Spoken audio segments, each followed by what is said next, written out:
Hello and good morning, and welcome to this class of the Economy Foundation course. I hope you can see and hear me. If you can see and hear me, please write yes in the chat and we'll get started.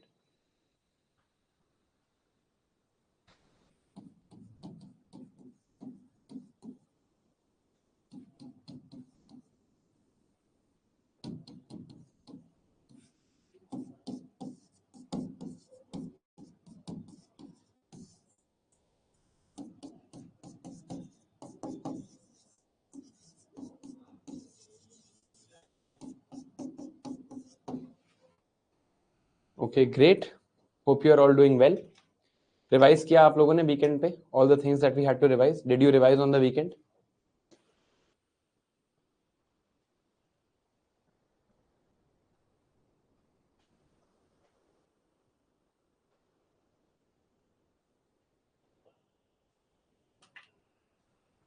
कुछ समझ आया, याद हुआ? अभी तक जितनी भी चीजें हमने पढ़ी हैं, हमने पढ़ी हैं, I am sure you would not have had to mug up anything. I am sure आपको अभी तक कुछ मग अप करने की जरूरत नहीं पड़ी होगी. I am almost sure. Right now we are only left with these two topics in this batch, and ये भी हम मग अप नहीं करेंगे. These are also not things that we will mug up. Okay, so we will not mug these things up also. What we will do is understand everything with regards to taxation and international economics now. Right now सबसे पहले हम start करेंगे with taxation. अब देखो, in today's class I will request you very sincerely, I will request you that today at least you write with me. Okay, especially when I teach you the topic of GST. जब मैं आपको GST पढ़ाऊंगा, बाकी तो चलो सब कुछ hand written notes में है, जीएसटी भी है हैंड रिटन नोट्स में, but to actually understand this system it is actually a slightly complex system. देखो, हमें इतनी डिटेल में समझने की जरूरत नहीं है, ब्रॉडली भी समझ जाएंगे तो भी काम चल जाएगा, but it is very very important because lot of questions have come on GST. I think 3 or 4 questions have come in the mains. Question is asked in prelims almost every alternate year on GST. ठीक है, तो what we will be doing is we will be writing this system down. जब मैं ये वाला part आपको पढ़ाऊंगा, मैं आपको बता दूंगा, just keep a notebook handy with you and we will be writing everything when we are reading this. Okay, when we are reading this we will be writing everything. ठीक है, चलो. Now let us start first with the objective of taxation. अब ये वाला part आप मुझे पढ़ाओगे. Let's see how much you have revised. Why is tax collected? बताओ, why is tax collected? Any sort of tax, why is it collected? क्यों collect किया जाता है टैक्स? अभी लिखना नहीं है, जब लिखना होगा मैं बता दूंगा.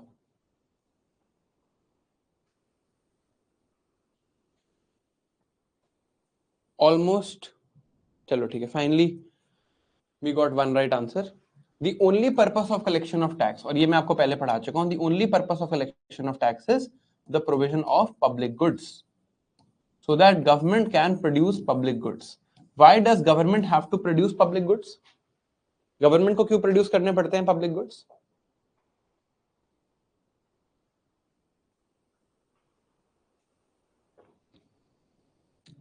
Why does government have to produce public goods?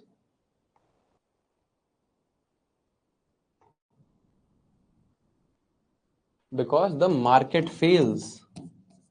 याद है हमने पढ़ा था market failure, externalities. Market fails to provide for public goods. Why does market fail? Why does market fail to provide public goods? Market fails to provide public goods because they have a free rider problem. याद करो, ये शुरू में micro economics में हमने पढ़ा था. There was a free rider problem. You cannot exclude someone from use and nobody will be willing to pay. Therefore government has to collect tax. ये तो है why government has collecting taxes, है ना? अब you need to differentiate this from how government is collecting taxes. How is method of taxation? Method. From this method of taxation, how government chooses to collect tax. How should we construct this method? किस type का method होना चाहिए of government for collecting taxes? What method should the government use to collect taxes? अब ये बताओ, यहां पर कौन सा फंक्शन हम परफॉर्म कर रहे हैं? What function are we performing here? नहीं, आप प्रोग्रेसिव रिग्रेसिव मत बताओ, आप बताओ what function are we trying to perform here?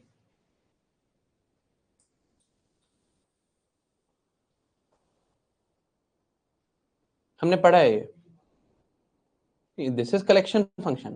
From collection function what are we trying to do? Good, we are trying to have equity in the distribution of income. Equity in the distribution of income, right? This we have seen collection function of budgeting. Now let's say somebody's income for the year is 10 lakh rupees and the taxation system is like this: 0 to 2.5 lakh 0% tax, 2.5 to 5 lakhs 10% tax, 5 lakhs to 10 lakhs 20% tax. How much tax will this, or wait, 10 lakh to 15 lakhs 30% tax. Income 10 lakh से change करके 11 लाख कर देते हैं. Income is 11 lakh. How much tax is this person going to pay as per this system? As per this system how much tax is this person going to pay? एक बार ये calculate करके बताओ मुझे.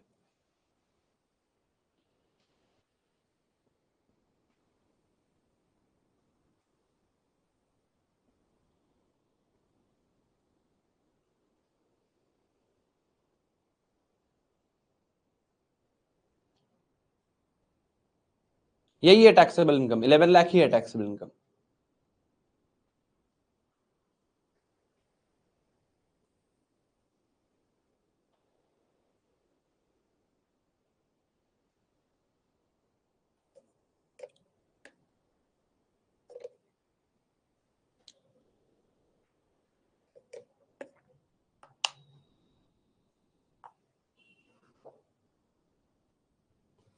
याद करो हमने पढ़ा था that there are buckets in how taxation is levied. For 11 lakh, if that is the taxable income, for the first 2.5 lakh, no tax will be paid. For the next 2.5 lakh, 10% tax will be paid, that is 25,000. Then for next 5 lakh, how much tax is paid? 20%, which is 1 lakh.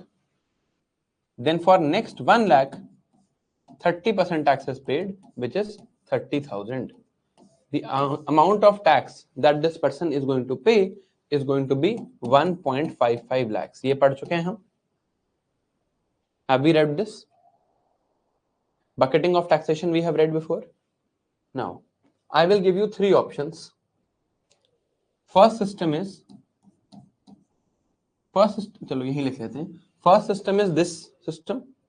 This is, अब इसको भूल जाओ. Now forget these numbers. Let's say this is system 1. That taxation is like this. This is system 1. System 2 is 0 to 2. Let's say 0 to 2.5 lakhs. Somebody will pay 30% tax. From 2.5 lakhs to 5 lakhs, someone will pay, let's say 20%. From 5 lakhs to 10 lakhs, they will, let's say, pay 10%. And from 10 lakhs to 15 lakhs, they will pay 5%. Let's say this is the new taxation system.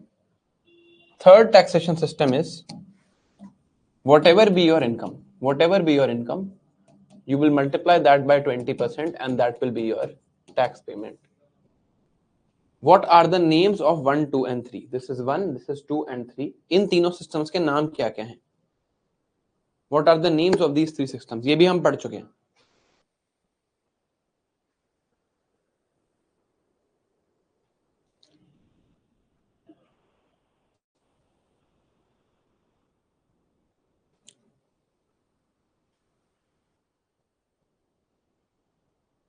Very good. First is progressive taxation, second is regressive taxation, third is proportional taxation. Progressive taxation means as your income progresses,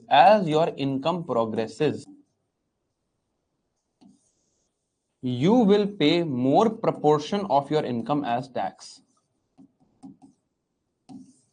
As your income progresses, as your progress of income increases, you will pay more proportion of your income as tax. Regressive taxation means as your income progresses, you will pay less proportion of your income as tax.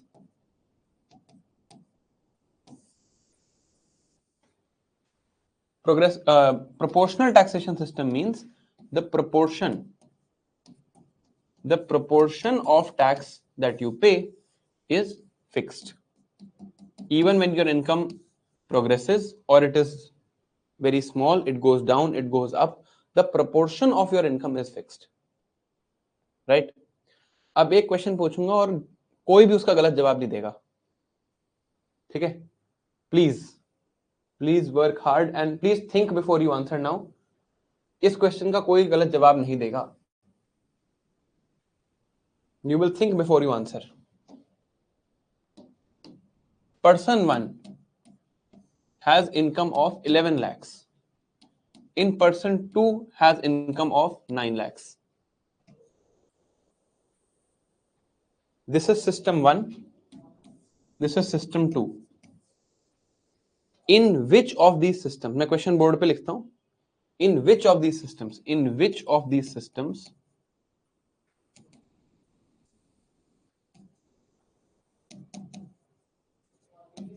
will person earning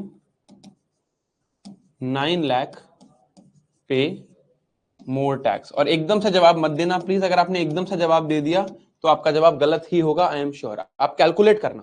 calculate the tax that person 1 will pay in system 1, person 2 will pay in system 1, person 1 will pay in system 2, person 2 will pay in system 2. Actually question यही कर देते हैं, ये हटा देते हैं question. Let's make the question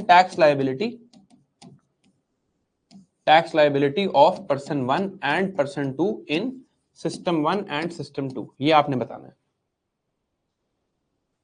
तो शार मैंने बोला था ना, मत देना जल्दी जवाब. अब कैलकुलेट करो एक बार, आप खुद ही कैलकुलेट करो. You will get the answer. Mayur, your answer is right. Calculate करो दोनों की tax liability in system 1 and system 2.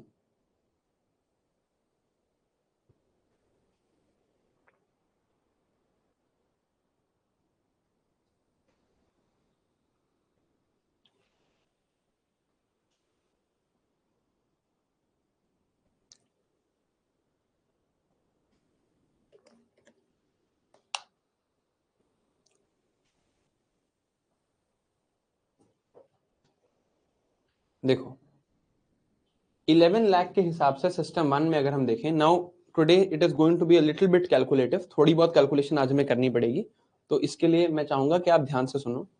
11 lakh वाला पर्सन यहां पर है, तो person paying 11 lakhs is here. We have already calculated their tax liability. हमने अभी कैलकुलेट की थी दैट पहले 2.5 lakhs पे 0, नेक्स्ट 2.5 lakhs पे 10%, so 25,000, नेक्स्ट 5 lakhs पे 10% मतलब 50,000, सॉरी नेक्स्ट 5 लाख पे 20% मतलब 1 लाख, और लास्ट 1 लाख पे 30,000. So this was coming out to 1.55. ये तो हमने अभी कैलकुलेट किया ही है.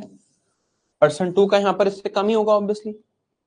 पर्सन 2 का यहां पर इससे कम ही होगा because they will be paying this amount. Person 2 will pay this amount, but this amount will be lesser. They will be paying 20% of 4 lakhs, so that will be 80,000.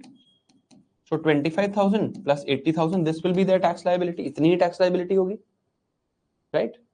तो इसमें तो कोई डाउट ही नहीं है. अब इस सिस्टम को देखते हैं, यही होगी confusion. So let's look at this system in detail. इस सिस्टम को डिटेल में देखते हैं, ठीक है? इस केस में let's look at person 1. Person 1 on first 2.5 lakhs of his income is paying 30% tax. Person 2 on next 2.5 lakh of his income is paying 20% tax. Person 3 on next 5 lakh of his income is paying 10% tax. And last 1 lakh of his income, he is paying 5% tax. Let's look at person 2. Person 2 in this case, on first 2.5 lakh of his income, he is paying 30% tax. On next 2.5 lakh of his income, he is paying 20% tax.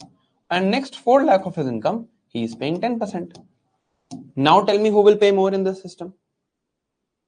Now tell me who will pay more? कौन पे करेगा ज्यादा?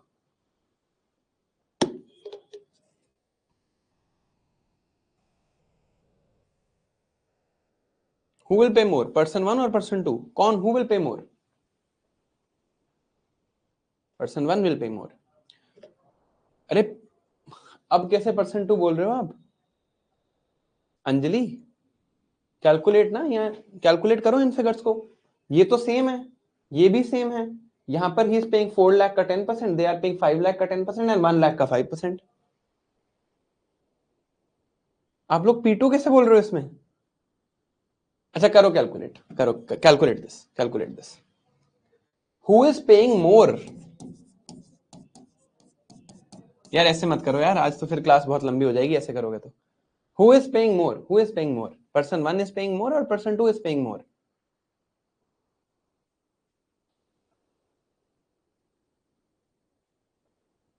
Person 1 is paying more, इसमें तो कोई doubt ही नहीं है. चलो कैलकुलेट कर लेते हैं. यहां पर this is 75,000, this is 50,000, this is again 50,000, this is 5,000, this is 75,000, this is 50,000, this is 40,000. Obviously person 1 is paying more ना, person 1 is paying more, है ना. अब किसी को डाउट नहीं होना चाहिए. But person 1 is paying more. Who is paying more proportion of their income is tax? अब नेक्स्ट क्वेश्चन मेरा क्या है? अब ये हमने टैक्स लायबिलिटी कैलकुलेट कर ली. Even in this system, person 1 is paying more. Question is, who is paying more proportion of their income as tax? ज्यादा proportion कौन पे कर रहा है टैक्स का? Add this figure. Add this figure. This will be 1.8 lakhs. Add this figure. This figure will be 1.65 lakh. Person 1 is paying 1.8 lakhs divided by 11. Person 2 is paying 1.65 divided by 9. है ना? Who is paying more proportion? ये figure बड़ी है या ये figure बड़ी है? Calculator use कर लो, कोई प्रॉब्लम नहीं है. मैं भी यूज कर लेता हूं. I am also bad at maths calculation, so we'll all use calculators and spoil our brains. मैं कर सकता हूं यूज, मुझे नहीं देना सीसैट. आपको नहीं यूज करना चाहिए कैलकुलेटर यहाँ पे. You should do this on your own. यार सीसैट भी तो निकालना है. सीसैट में टफ कैलकुलेशन आती है. I can use it because fortunately I don't have to give the CSAT anymore. You can't, है ना. This will come out to 18.3%. The first one will come out to 16.3%. So who is paying more proportion? Person 2 is paying more proportion of his income as tax. Person 2 is paying more proportion of his income as tax. है ना? अरे नहीं, calculator cannot be used in the exam. ज्योति कैसी बात कर रहे हो? No. ठीक है? This, in this case, person 2 does not have, अब ध्यान से सुनो, now listen carefully. Person 2 does not have more burden of tax. Burden of tax is on person 1. Overall burden अगर मैं देखूं तो person 1 का ज्यादा है. ये फिगर ज्यादा है, 1.8 lakhs versus 1.65 lakhs. But if I look at proportion of taxation, proportion इनकी ज्यादा इनकम का टैक्स हो रहा है. So इससे दो प्रिंसिपल समझ लो. पहले तो first principle, whoever earns more, चाहे कैसा भी टैक्सेशन सिस्टम हो, whoever earns more will pay more tax. इस केस में हमने क्या देखा? Even in regressive system, even in progressive system, person who is earning more is paying more overall tax. Overall tax burden is more on person who is earning more, right? Second thing, Second thing that we have to understand is, for the purposes of equity, in the distribution of income, ideally, the proportion of income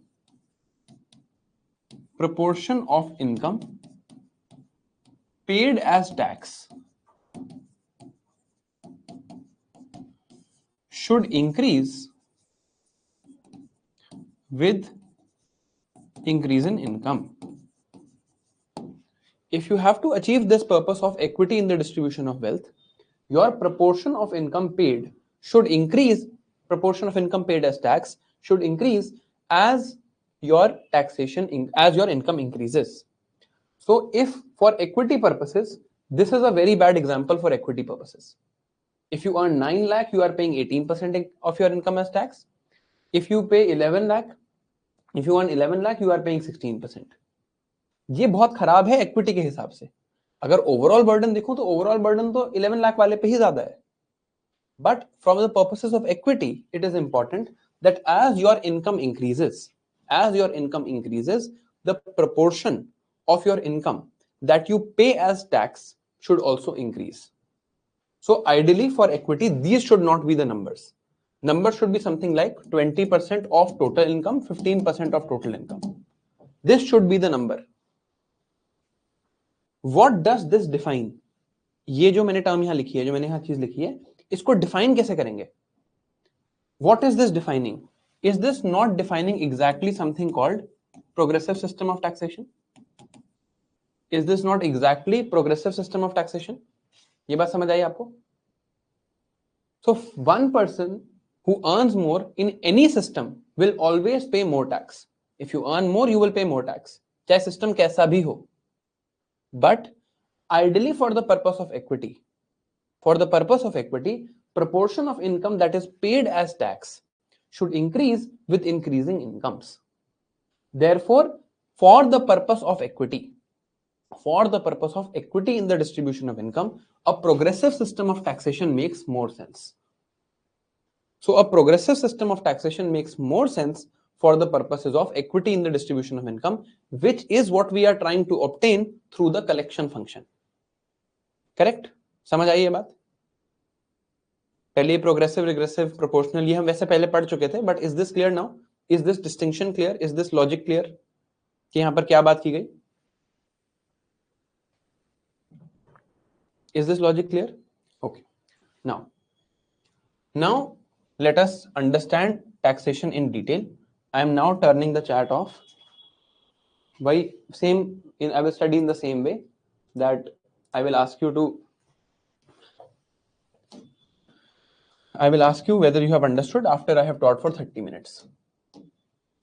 Now, we have already read that tax is a general payment that public makes to the government for provision of public goods.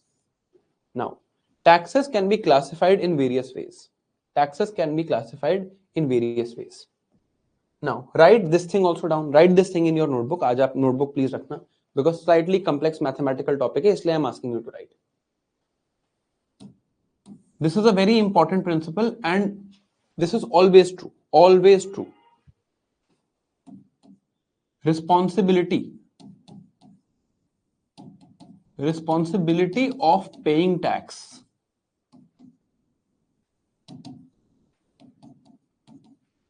is always on person on whom tax is levied.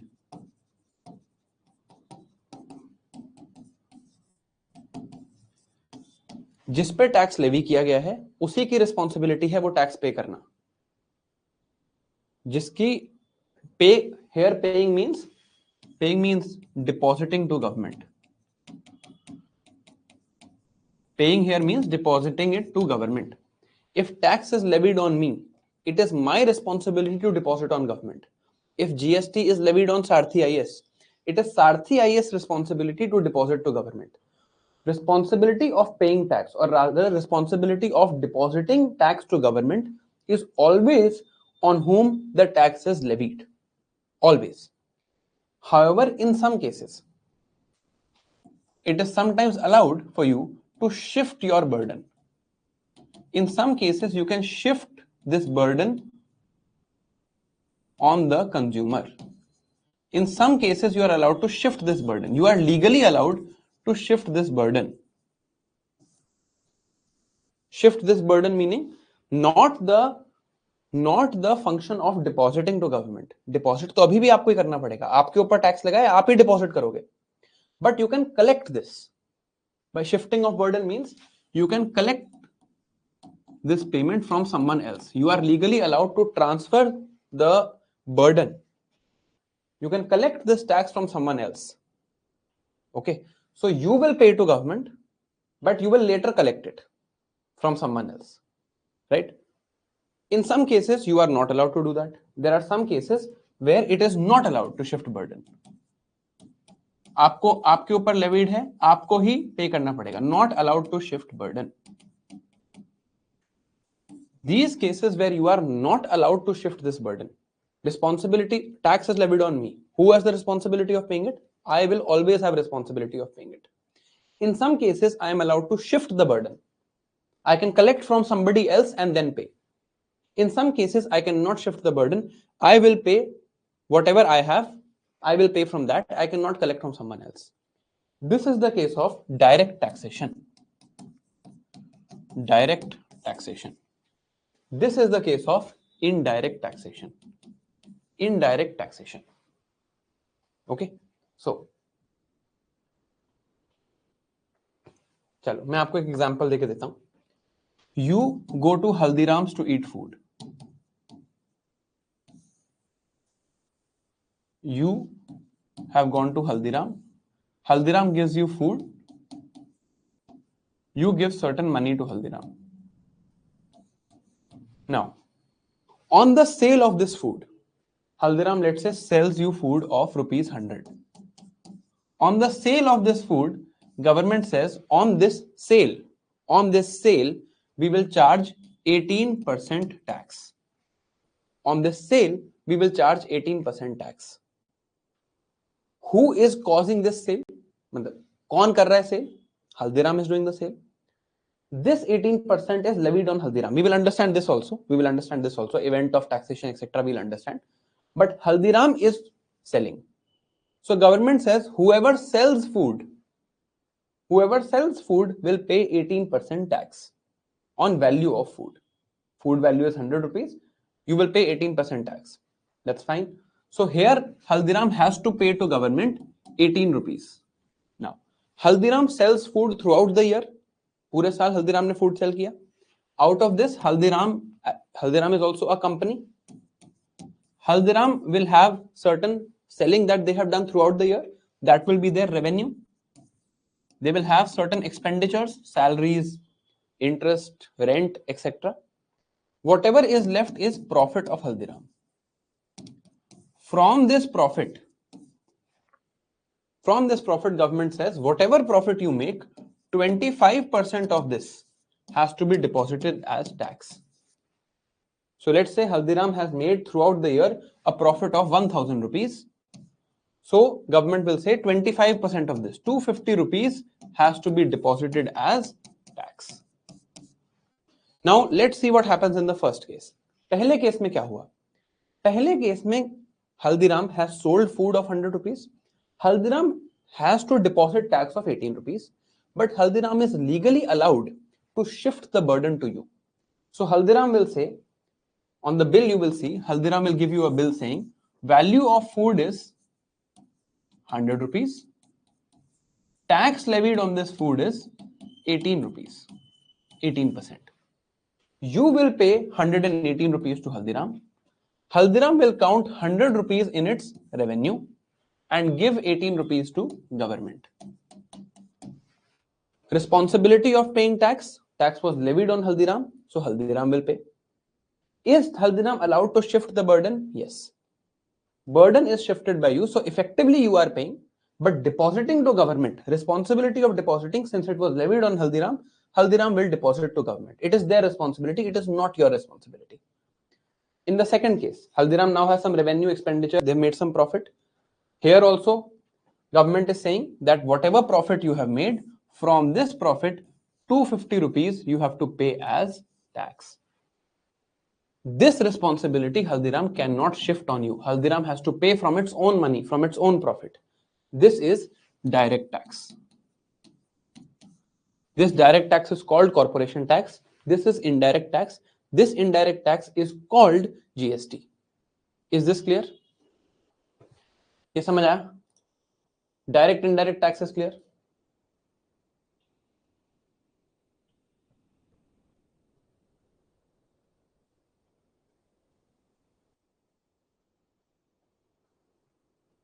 Okay, great. चलो आगे चलते हैं. Now, second type of classification of taxation. Second type of classification of taxation is ad valorem or specific. Let's understand this. One is direct or indirect. Second type of tax classification is, so these are ways of classifying tax. Okay. A indirect tax can also be ad valorem. A direct tax can also be ad valorem. An indirect tax can be specific. A direct tax can be specific. One way to classify is who has the responsibility and whether that burden can be shifted or not. Second way of classifying is how tax is levied. Now, there are two ways. One is ad valorem. Ad valorem is simply a word in Latin meaning at value. The second is specific. Specific is meaning that on any other thing other than value. I'll give you an example. Government says, this is a pen. For this pen, if you sell this pen at, or whatever value you sell this pen, for whatever value you sell this pen, you will pay on that value a tax of 10%. So if I sell this pen now for 100 rupees, I will pay tax of 10 rupees. If I sell it for 200 rupees, I will pay tax of 20 rupees. Simply tax on value. The other way is government says, if the pen has a length of 1 meter, or 1 meter is too much. If a pen has length of 15 centimeter, we will take 10% tax. If the pen has length of more than 15 centimeter, we will take 20% tax. Now, this is also, you might feel ये भी percentage terms में है, but is this imposed on? ये value पे impose नहीं हुआ है. Value of sale पे अगर टैक्स इंपोज होगा, if it is ad valorem at value of sale, then it is ad valorem tax. Any other characteristic, government says for blue pens we will charge 10%, for red pens we will charge 15%, or government says that there is any pen in the world, you make a pen, you will give rupees 10. कोई भी value हो, कुछ भी हो, कैसा भी colour हो, you will give rupees 10. This is specific taxation. This is ad valorem, at value. If you are paying tax as a measure of value of sale, then it is ad valorem. Otherwise, all other taxes are specific tax. Okay. Now, another way of classifying tax. यहाँ पर examples दिए हैं, right? Examples दिए. Now, another way of classifying tax is based on event of taxation. This is important. Event of taxation. Now, this is an important concept that you have to understand. बहुत important concept है, most लोगों को ये बात नहीं पता होती. Any tax that is levied on a certain event. Any tax that is levied on a certain event. कोई event होगा, the moment that event is happening, जैसे ही वो event हुआ, a tax liability is created. The moment an event happens, a tax liability is created. Tax liability meaning you are now liable to pay this tax. You are now responsible to pay this tax. It is event of taxation. जैसे ही कोई event हुआ, this event happens, whoever, और चलो देखेंगे responsibility किसकी है. The moment this event happens, you have a tax liability that gets generated. All taxes can be understood in terms of event of taxation. Now let's understand what are the various type of taxes based on various events of taxation. कोई event हुआ, जैसे ही वो event होगा, you will have a tax liability, you will have to pay certain tax. We are going to understand various type of taxes based on events of taxation. based on events of taxation. Now, first tax that all of us have heard is called income tax. Income tax. Income tax is a tax that is levied on event of income. The event here is earning income.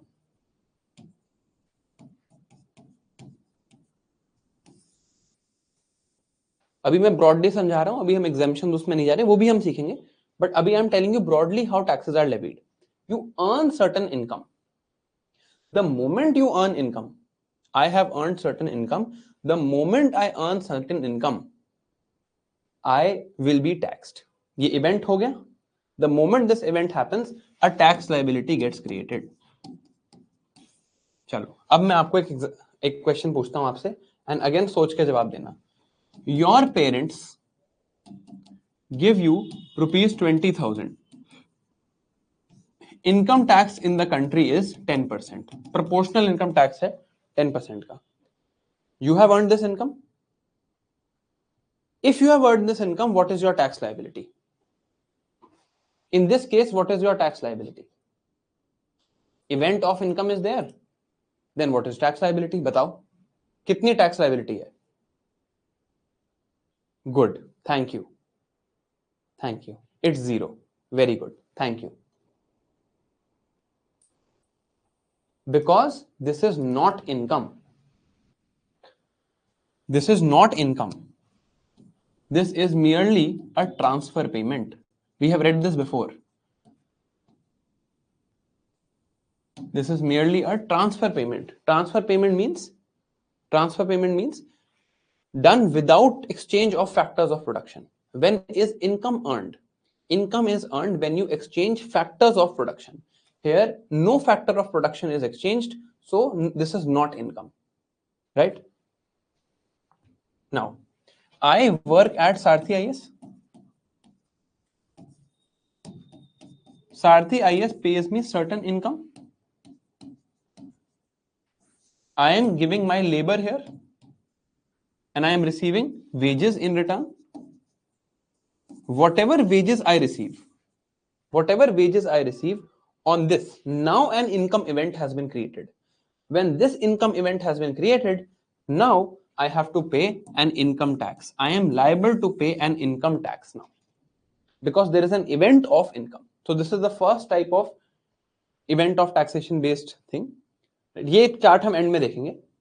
Let's first see the various types of taxes. One is income tax. Income earned from any source, but there should be income. Income earned from any source. Who is levying the tax? Who? देखो, एक there is a center government, there is a state government, there is a local government. All governments can have the idea of levying tax, of collecting this tax, etc. So first is income tax. Income tax. Who is earning income? I am earning income. The moment I earn income, an event of taxation is created and a tax is levied. Who is levying this tax? Central government is levying this tax. Who is paying the tax? Person who causes this event to happen. हर जगह यही होगा. Person who causes this event, person who brings this event, that is the person who will pay the tax. So who is causing this event? I am causing this event by working. I worked, I generated income. I generated income. Now I will have to, because I caused this event, I will have to pay my liability of income tax. So who is the bearer of burden? Earner. Earner of income is bearer of burden. So I have to pay income tax. Second is corporate income tax. Corporate income tax. Name is very clear. Let's say there is a company, like we took the example of Haldiram here. I earn income. I earn salary. What does a company earn? What does a company earn? A company earns profit. Company earns profit. Humans, individuals earn salaries. Companies earns profit. When company earns this profit, then this company, on this earning, the moment company earns some profit, a liability is created. This event of earning of company is there. Event is company earning profit. Who caused this event? Company itself. Company ने business किया, therefore company earned profit. Now on this profit, this is company's income. On this profit, company will pay income tax. So we will call it company's income tax. Company's income tax or simply corporate tax. So company will pay corporate tax in this case. जैसे यहां पर मैंने 25% on profit. In tax on income of company. Income of company is profit. Income tax. Tax of income of individuals. Whatever I earn is my income. Whatever company earns is its profit. We will levy a tax on profit. Let's say this profit is 20% or this in corporate income tax is 20%. Now let's see what happens in this case. Haldiram's profit for the year, let's say, is 1000 crores. Okay. Now, corporate income tax in India is at the moment 25%. So, Haldiram will pay 250 crores as tax. Okay. Now, from here we have to understand a new concept called exemptions. Exemptions. पहले individual के लिए समझते हैं, फिर हल्दीराम के लिए समझेंगे. Let's say whatever income I make, let's say my income is 1000 rupees. Okay. Now, government will say that not all of this 1000 rupees we will tax on. We will not tax all of this 1000 rupees because we want to encourage your spending in certain areas. When government takes away income tax, it encourages consumption. Remember the determinants of aggregate demand. जब income tax कम होता है, तो consumption बढ़ती है. Government wants me to spend more on, let's say, health, spend more on education. So government wants to increase my consumption, but specific sectors like health, like education, like health insurance, like let's say donation to political parties, government wants to say that you should do this more. So government will say that this is your income. We are not taxing your whole income. We will not tax you on 1000 rupees. Out of this, we have certain exempted categories. Exempted categories of expenditure. For example, buying health insurance, buying education, buying, let's say, donating to political parties, donating to NGOs. Government will say that if you do all of this expenditure, of course there will be limits to it. There will be limits. ऐसा नहीं कि मैं 1000 में से 1000 की health insurance खरीद लूंगा तो I will get no tax. There will be limit to it. There will be limit. But broadly, government says if you do expenditure in these areas, then that part of your consumption or that part of your income I will not tax. So government says that let's say I have spent 50 rupees on health insurance, 50 rupees on education, 100 rupees on donation to political parties, 100 rupees to donation to NGOs. Now government will see that, okay, government will say, okay, you have spent on these exempted categories. On these exempted categories, you have spent a total of 300 rupees, 100 plus 100 plus 50 plus 50. On these 300 rupees, we will not charge any tax. So we will first calculate something called your taxable income. What part of your income is actually taxable? How does government calculate taxable income? Income minus exemptions. So my income was rupees 1000. My exemptions, now my exemptions are 300. So my taxable income becomes rupees 700. Now on this 700, this will go into various buckets. Now it will go into various buckets and government will levy tax. Fair? So in this case, government first calculates exemptions, right? Once government calculates exemptions, then government calculates income minus exemptions as taxable income. then on taxable income, government will, on that bucketing system, now government will levy certain tax. Now, same case let us see with Haldiram. Haldiram has earned profit of 1000 crores. Haldiram also has certain exemptions. 1000 crores is profit of Haldiram or income of Haldiram. Government allows certain exemptions. Let's say things like employees benefit. Haldiram says that we are opening a crèche in our offices for females who have children with them. They can, come to the office regularly, and for their children we have crèches. We are opening a gym in our office so that our employees are more fit, right? On investments, Haldiram says that we are going to invest out of this 1000 crores, we are going to invest 200 crores in opening a new branch. On investment, on bonuses given, on certain bonuses. Details are not important, just an example. Now, Haldiram says that my profit was 1000 crores. I have spent on employees benefit a total of 250 crores. On investment, I have spent a total of 250 crores. And now my taxable profit, like taxable income, my taxable profit is rupees 500 crores. Out of this 500 crores, 25% is my taxation rate. So 25% taxation rate, as per this, it becomes 125 crores of profit. Okay. Now, what was happening was that people were misusing this exemption, especially in the case of companies. In the case of companies, it is very easy to misuse this exemption. How?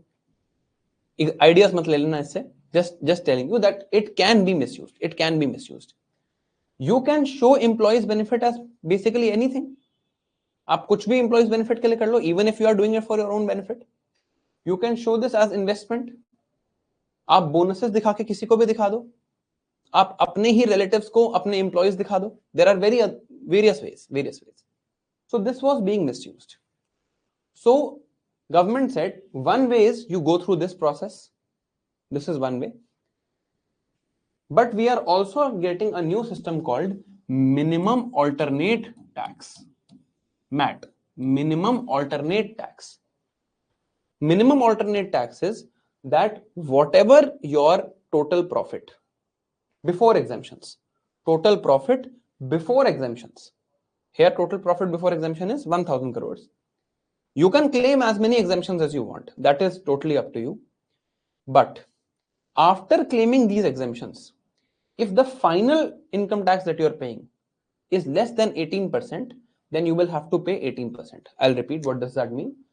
Government says we are giving a new system called minimum alternate tax, an alternate system of taxation, meaning that 18% of your total profits,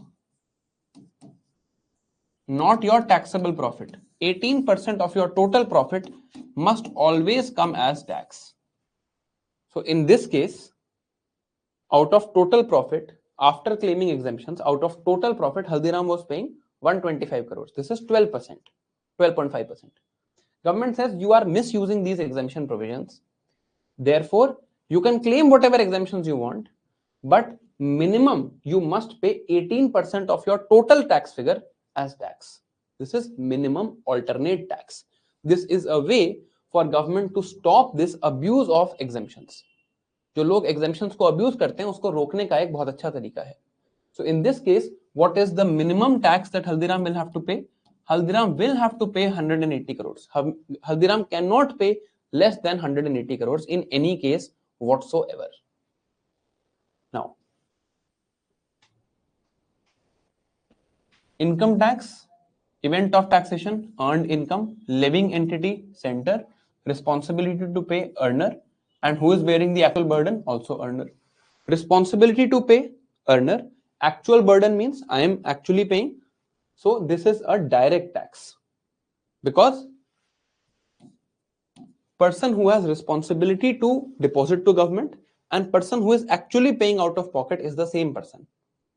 Same. Corporate income tax. Profits of company reported under Income Tax Act. Living entity center. Responsibility of paying to company or paying to center is of the company itself.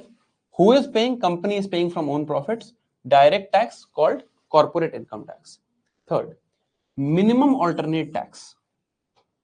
If corporate income tax is less than 18% of profits reported, 18% से कम हो जाता है total profits का, then you go under this system. Who is levying this? Center is levying this. Center is levying this. Who has the responsibility to pay? Company has responsibility to pay. Who is actually bearing? Company is bearing. So this is also direct tax. This is direct tax.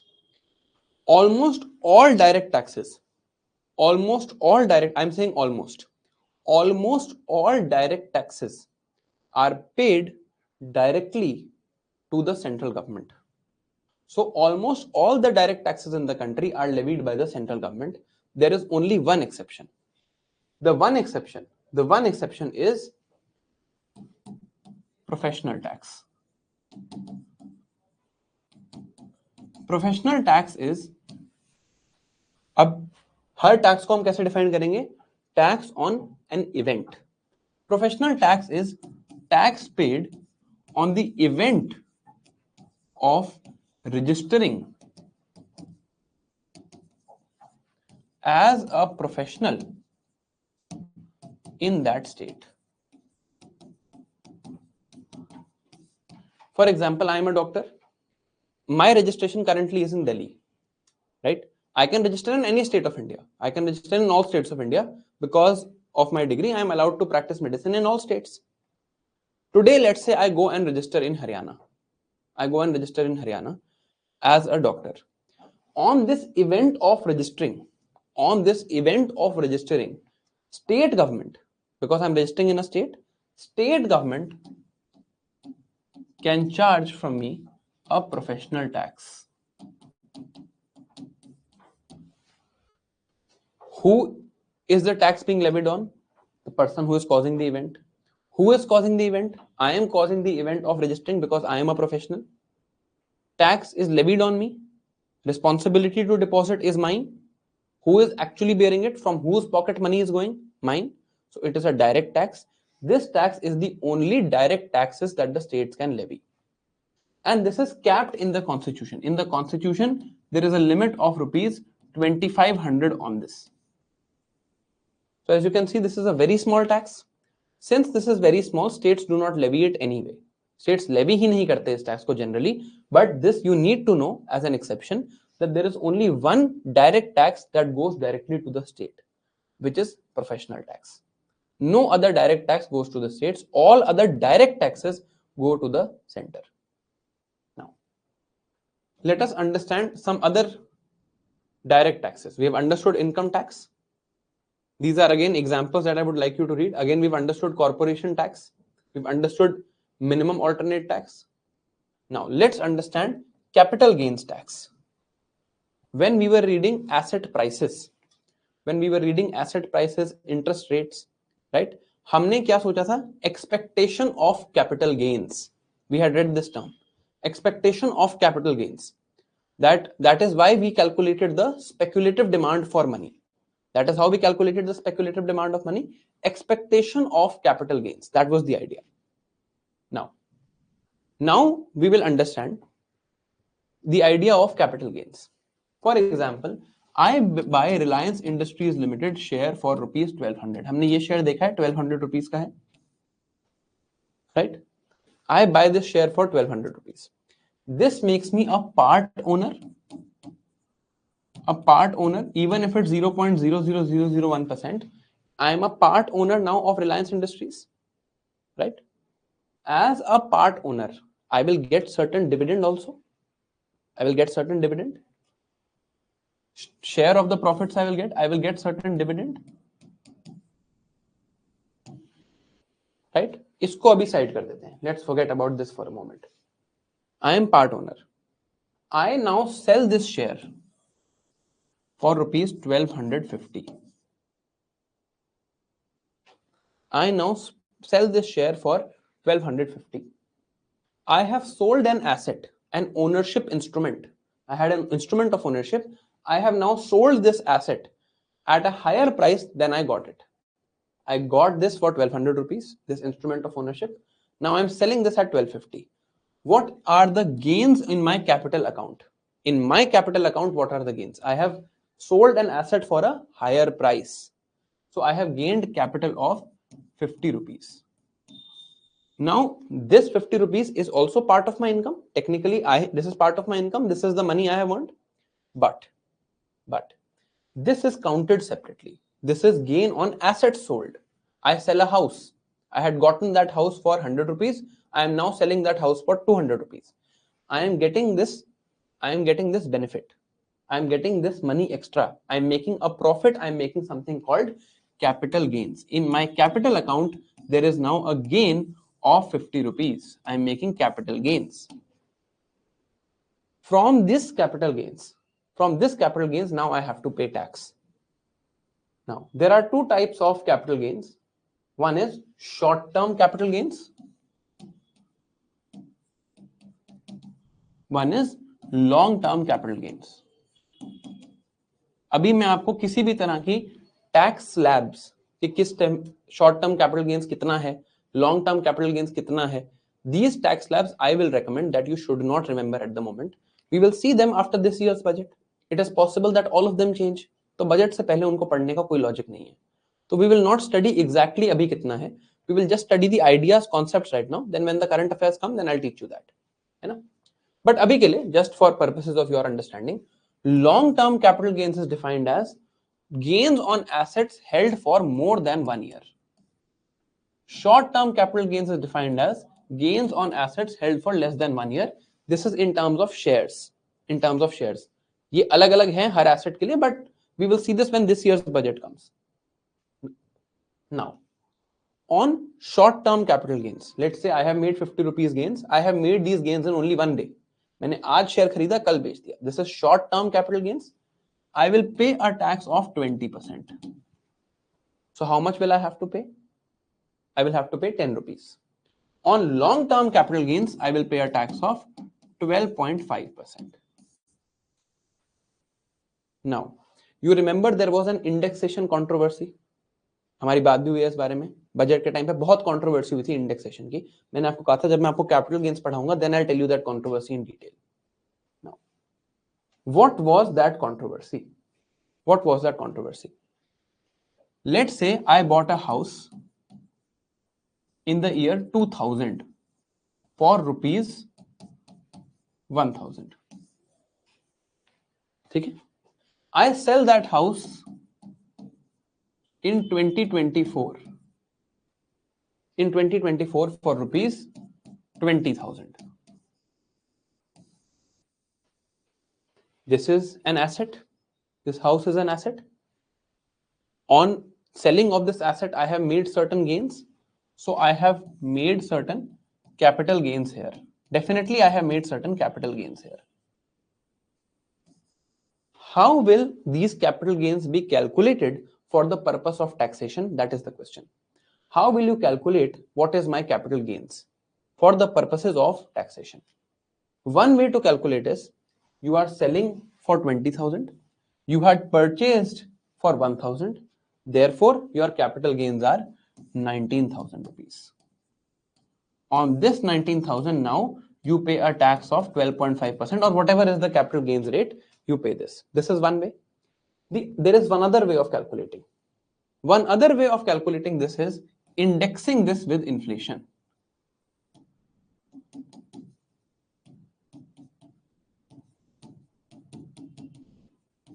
Inflation indexing. We know what indexing means. Linking to a statistic and deriving a value. We know what inflation means. Indexing with inflation. So what I will do is, I will say that this house was 2000, in the year 2000, this house was 1,000 rupees. Over time, there has been an inflation of 5% in housing prices. There has been a housing inflation of 5%, and this I can calculate. We have various measures to calculate this. Government will say that in 2001, even though you did not sell it, आपने cell नहीं किया हो 2001 में, but the fair market value of this house was 1000 plus 5% inflation. So in 2001, this house was priced at 1050. क्योंकि inflation हो रही है, right? So government will index that inflation into the price of this house. Government will say in 2000 this was 1000 rupees. In 2001 it was 5% plus this. 5% कहां से आया? This is the inflation in housing prices that is happening. Government will say now it is worth 1050. Similarly, government will keep putting 5% every single year. Government will keep putting 5% every single year. Now government will say that in 2024, the inflation indexed value of this house is rupees 15,000. This is the inflation indexed value of this house. अगर मैं inflation के साथ देखूं तो इसकी actual value इतनी है. This will not be the figure. I'm just giving an example. Now government will say you are selling it for 20,000. So your actual capital gains now are rupees 5,000. On this, pay a capital gains tax. Now, capital gains tax is different for whichever asset you buy. If you are buying a house, there is different capital gains. For asset, there is different capital gains. Of share market, there are different capital gains. And we'll read after this year's budget. There's no point of reading now. Now, why this controversy happened was, government said that earlier capital gains on property was, let's say, 20% with indexation.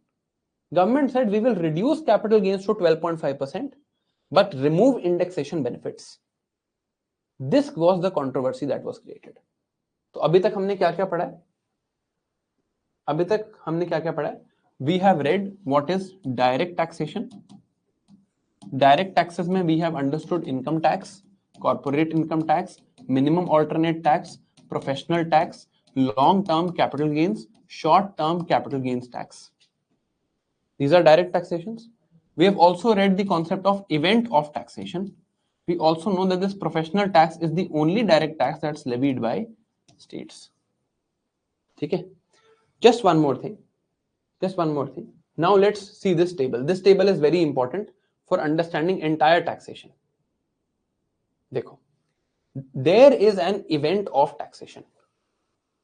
कोई event हुआ जिस पे tax है. Government decides these events. Event of taxation is, let's say, earning of income. There is a causer of this event of taxation, person who causes this event to happen. Earning of income is the event of taxation. Who is the causer? I am the causer of this event of taxation.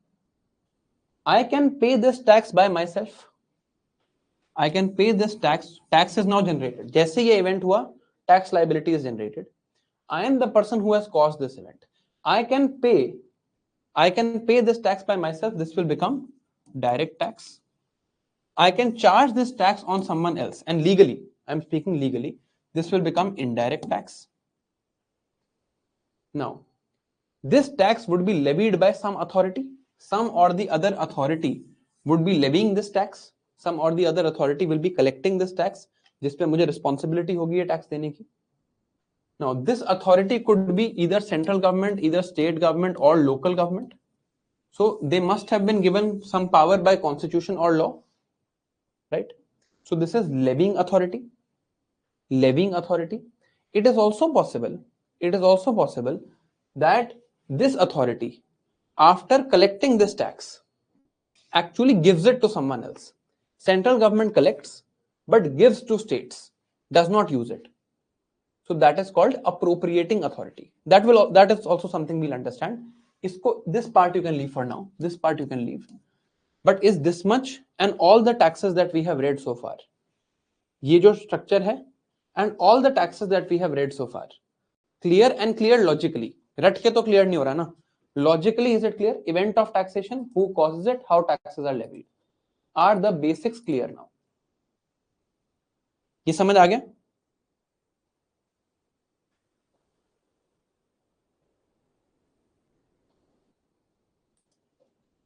ठीक है. अब एक काम करते हैं, class में revise करेंगे. I am giving you a 3-4 minute break. 4 minute का ब्रेक ले लो, 3 मिनट ले लो, 4 मिनट ज्यादा है. We'll give you a 3 minute break. There are some taxes written on the board. In all of these taxes, write 3 things: event of taxation, who pays tax, who levies tax. इन तीनों में, इन चारों में या जो भी ये taxes हैं, actually 1 2 3 4 5 6 taxes are there. Write event of taxation in your notebook. Event of taxation, who levies tax, and who actually pays tax. ठीक है, ये लिखो.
ऑल राइट, आई होप आप लोगों ने लिख लिया हो. अब आगे बढ़ते हैं.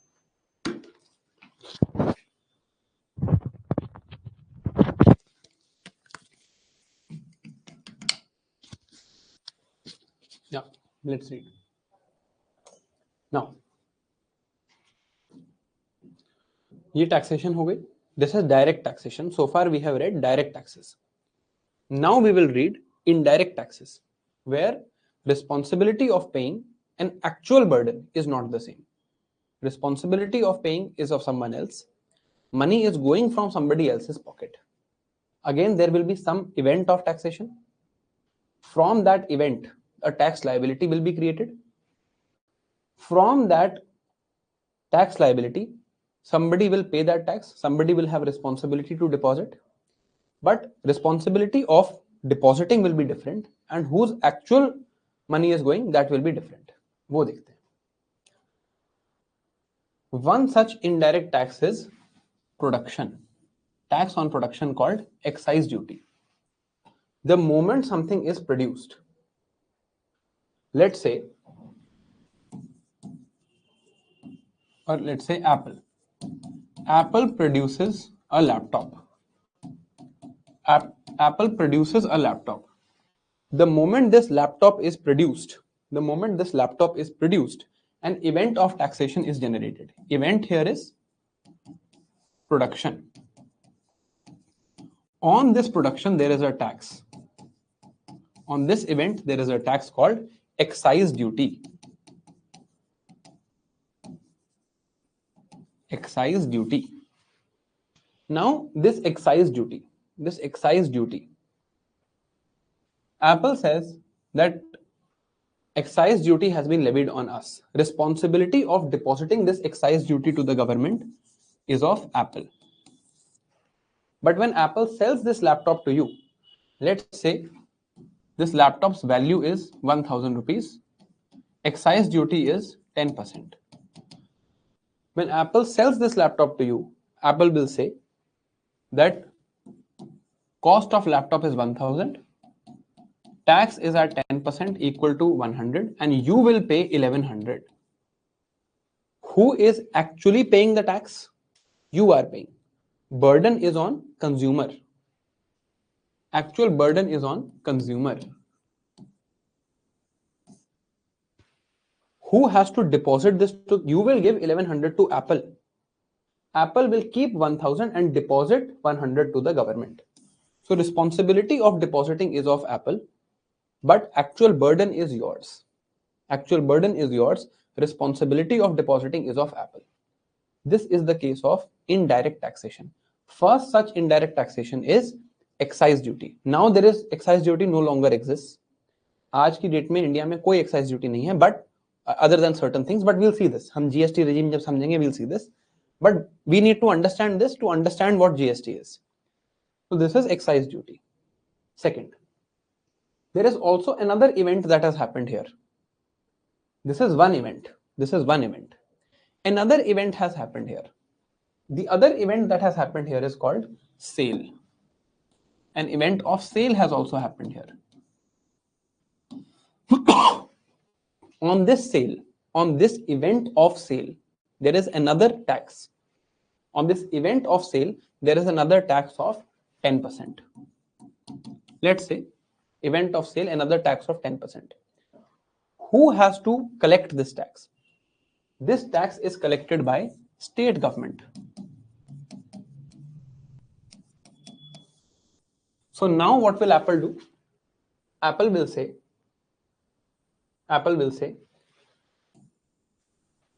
that firstly, what is the value we have to deposit to central government? 1000 plus 100 excise duty. 100. Then there is this we have to deposit, 100 we have to deposit to central government. Now there is a sale. What is the value of sale? What is the value of sale in this case? Value of sale is whatever you are paying. Whatever you are paying is value of sale. You pay 1000 plus 100. So value of sale is 1100. Here the event of sale has happened. The value of sale is 1100. State government will say deposit 10% of value of sale to us. So what will be sales tax? This is known as sales tax. On this value of sale, state government will say deposit to us 10% tax. Value of sale is 1100. You have to deposit 10% of value of sale, which is 110 rupees. So what will you actually be paying? You will be paying 1210 rupees. Out of this, Apple will keep 1000 rupees for itself, deposit 100 rupees to central government as excise duty, deposit 110 rupees to state government as sales tax. So sales tax is also an indirect tax. Let's look at the third indirect tax now. यहां पर एक problem हुई है, उस problem को हम समझेंगे, but अभी हम ब्रॉडली समझते हैं. We'll understand the problem. One problem has been created here. We'll understand that. So one is sales tax. One is excise duty. Now, third type of such event is change of boundary. It can be change of international boundary.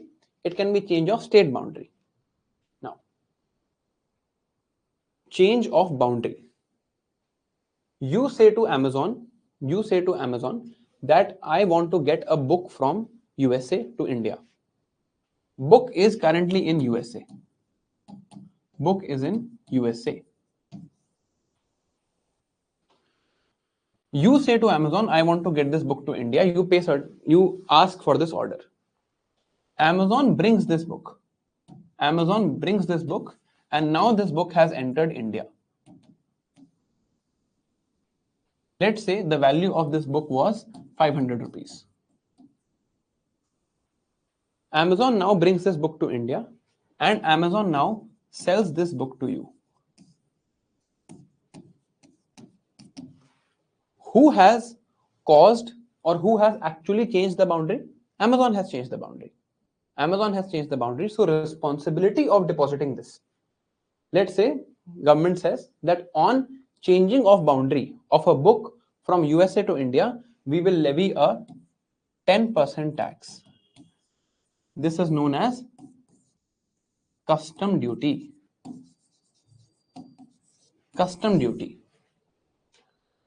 Who has actually changed the boundary? Amazon took this book from USA and got to India. So Amazon will have responsibility of paying this 10% to government. Amazon will pay this 10% to government. Okay. But who will pay the burden? You have told Amazon to bring this to India. Otherwise, Amazon was not bringing it to India. So Amazon will say, this book was worth 500. An additional burden was created on us to pay 10% of this 500 to the government. So we will add 50 rupees and you will finally pay 550 rupees. 500 for the book and 50 as customs duty. Because there is a change of boundary, change of international boundary. This is the concept of customs duty. Government can put different customs duty on various different things. Books per different, medical devices per different, let's say mics per different, watches per different. Government can put various custom duties on various things. Okay, so this is the idea of customs duty. Now, who is the responsibility there of depositing the tax to government? It is Amazon. Who is actually being the burden? किसकी pocket से पैसा जा रहा है? You. So this is also an indirect tax called customs duty. Who levies customs duty? Since it is international boundary, it is obvious that it will be central government. It will be central government who levies this, and it will go to central government. Now, similarly, there can be a change of boundary within India also. Change in boundary from one state to the other. Change in boundary of some municipal boundary, where there is some municipal authority and there is change of boundary there. This can also be there. This type of tax, same, the event is same, change of boundary is there. The event is the same. This type of tax is called octroi or entry tax. For example, when you go from Gurgaon to Delhi, when I go from Gurgaon to Delhi, the Municipal Corporation of Delhi says that if you are changing this boundary of a commercial vehicle, if you are coming in a commercial vehicle from some other part of India to Delhi, some other commercial vehicle meaning you are coming from, let's say, a taxi from Gurgaon to Delhi, there has been a change of boundary of a commercial vehicle. Whoever changes this boundary will give to MCD, this municipal corporation, rupees 100. You will give rupees 100 to MCD once you change this boundary. Let's say I have booked an Uber cab. Who is actually changing the boundary of that commercial vehicle? Uber. So it is now Uber's responsibility to deposit this 100 rupees to the government. But who has caused this? किसने करवाया Uber से ये change? मैंने करवाया. So Uber will say to me now that your fare your taxi fare was, let's say, 500 rupees. There is also an additional burden that was created on the account of this law, on this octroi, and we have now put rupees 100 more on you. So you will pay rupees 600. This is octroi or entry tax levied by either state governments or levied by municipal governments. Okay. Now, is this clear so far? Broadly समझ आ रहा है क्या चल रहा है अभी? This is an important topic and we are going slow because I want you to understand the details of everything. Is this clear? Various other types of taxes? ठीक है. Now let's continue. Now, sales tax. Sales tax is levied by state. Sales tax is levied by state, right? Wherever the sale will happen, event of taxation is sale. Wherever the sale will happen, that state will collect sales tax. Sale happens here, state will collect sales tax. Okay. Now, let's say a car is produced in Rajasthan. But it is sold. It is sold in Haryana. Car is produced in Rajasthan. It is sold in Haryana. Now, who will collect the sales tax here? Who will collect the sales tax here? There is interstate sales, right? Haryana government has to collect this. If there is sales tax, state decides sales tax. Haryana government can choose to put whatever tax.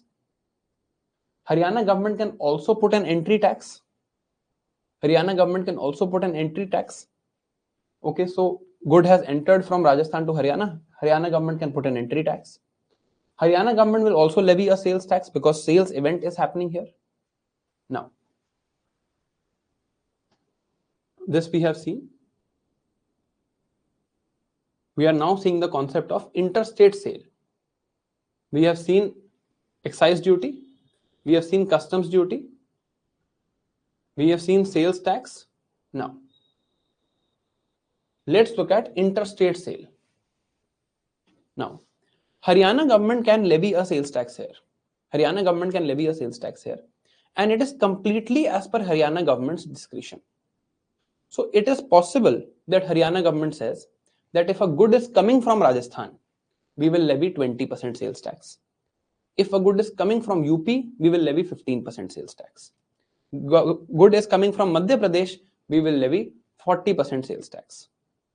What will this create? This will create a fragmentation of the economy. India will not have a unified economy. India's economy might get fragmented. So against this, there is a provision in the constitution. What is the provision? No law of state shall impose or authorize the imposition of a tax on the sale or purchase of goods where such sale or purchase takes place outside the state or in the course of imports of good or exports of good out of the territory of India. So firstly, you cannot levy a tax outside the state. There is also something called Article 301 to 308 of the Constitution.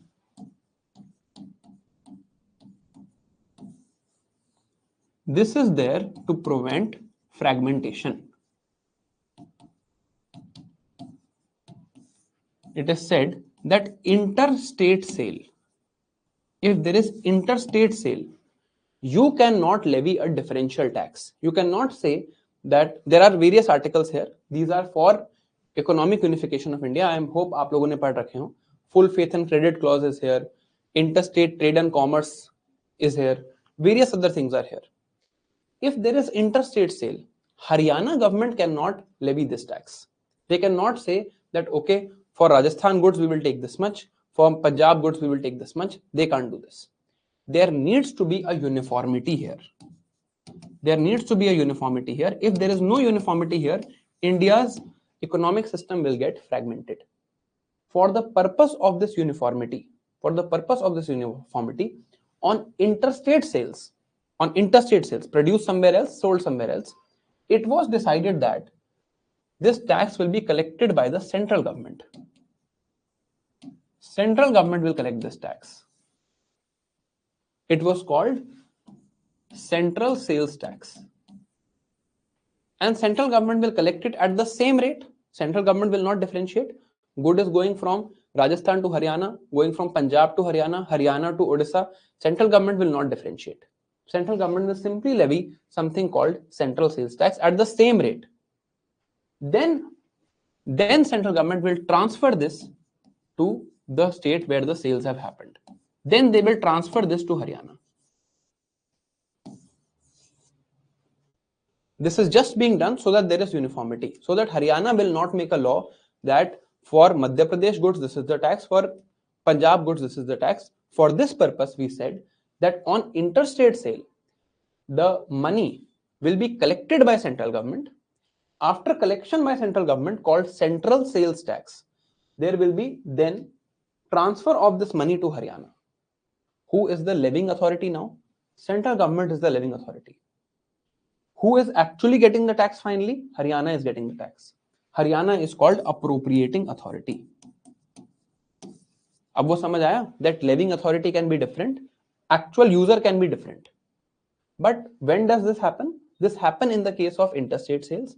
Why does it happen in the case of interstate sales? So that there is uniformity and no fragmentation in the country. So one type of another tax is central sales tax, but it is transferred to the state later.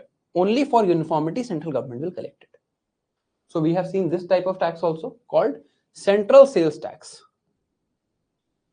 Central sales tax levied by the center but given to the selling state in its entirety.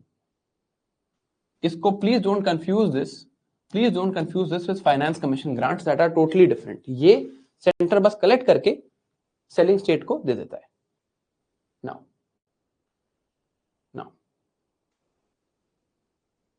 Now, there is a problem in our system of indirect taxes. There is a huge problem in our system of indirect taxes. There are various taxes like excise duty, customs duty, octroi, sales tax. There were various other taxes also. Entertainment tax, luxury tax, etc., etc. But there was a problem in this system. Now, I am giving you 1 minute to identify the problem here. In this case, identify what problem has been created from an economic point of view. Remember this case? Apple produces laptop for rupees 1000. One event is production. On this production, there is a excise duty. Excise duty is 10%. Apple takes 100. Apple now has to deposit 100 rupees to central government. Okay. Now, second event here is sale. Sale value was 1100. On this sale, to state government, certain tax has to be deposited.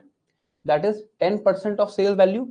So 10% of 1100, which is 110. So you will ultimately pay 1210 rupees. One problem has been created here. You have 1 minute. Identify what problem is there. There is some problem in this calculation. Tell me what is the problem here. From this moment forward, in today's class, from this moment forward, you will write everything I write. You will write everything I write from this moment forward. Tell me the problem that has been created here. क्या दिक्कत आ गई? बताओ.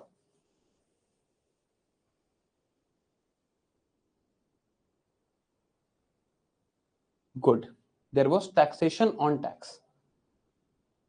No, this is not double taxation. This is tax on tax. This is not double taxation. Double taxation is something else. Tax on tax is something else. We will now understand both of those terms. Now we'll take a different example. From that example, we'll understand. आपने दोनों problem ठीक बताई हैं, but here there is no problem of double taxation. I'll tell you why. And from this moment forward, write with me. Okay, from this moment forward, write with me.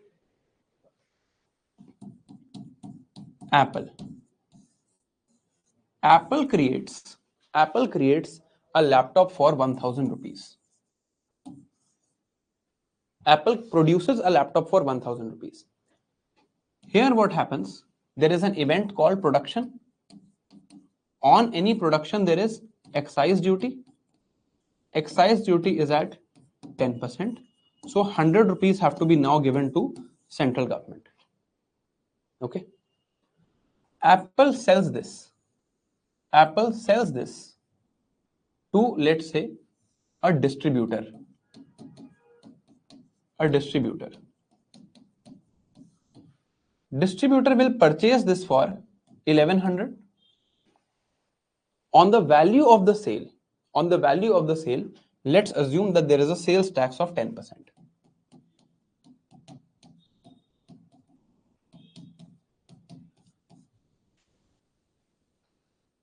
Sales tax.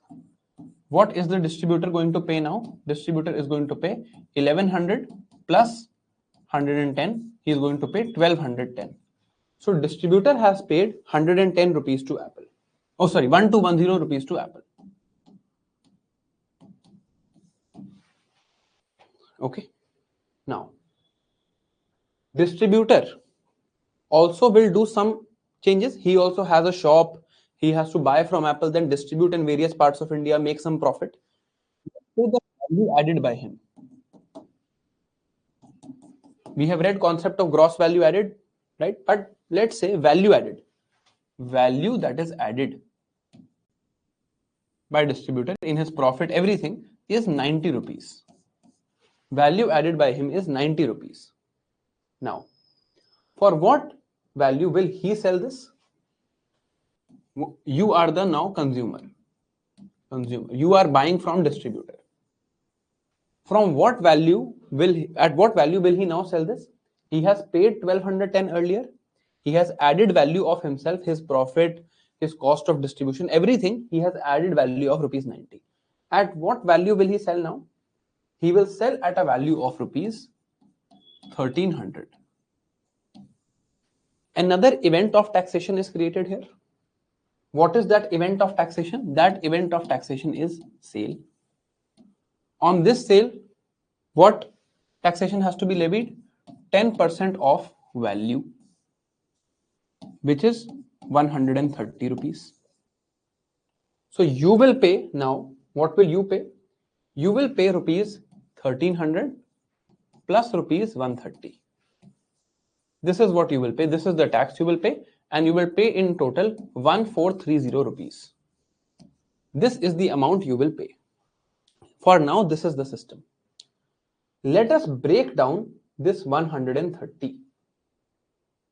This 130 that you pay, let us break this down. All tax rates are 10%. यहाँ पे भी 10% है, यहाँ पर भी 10% है. What are you paying? This 130 is 10% of 1300, which is 10%. Now let's break down this 1300. ये 1300 की वैल्यू को ब्रेक डाउन करते हैं. इस 1300 की वैल्यू को ब्रेक डाउन करते हैं. Where has this 1300 come from? You are actually paying 10% off.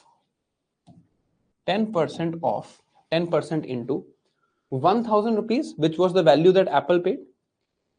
100 rupees, which was the excise duty paid by Apple.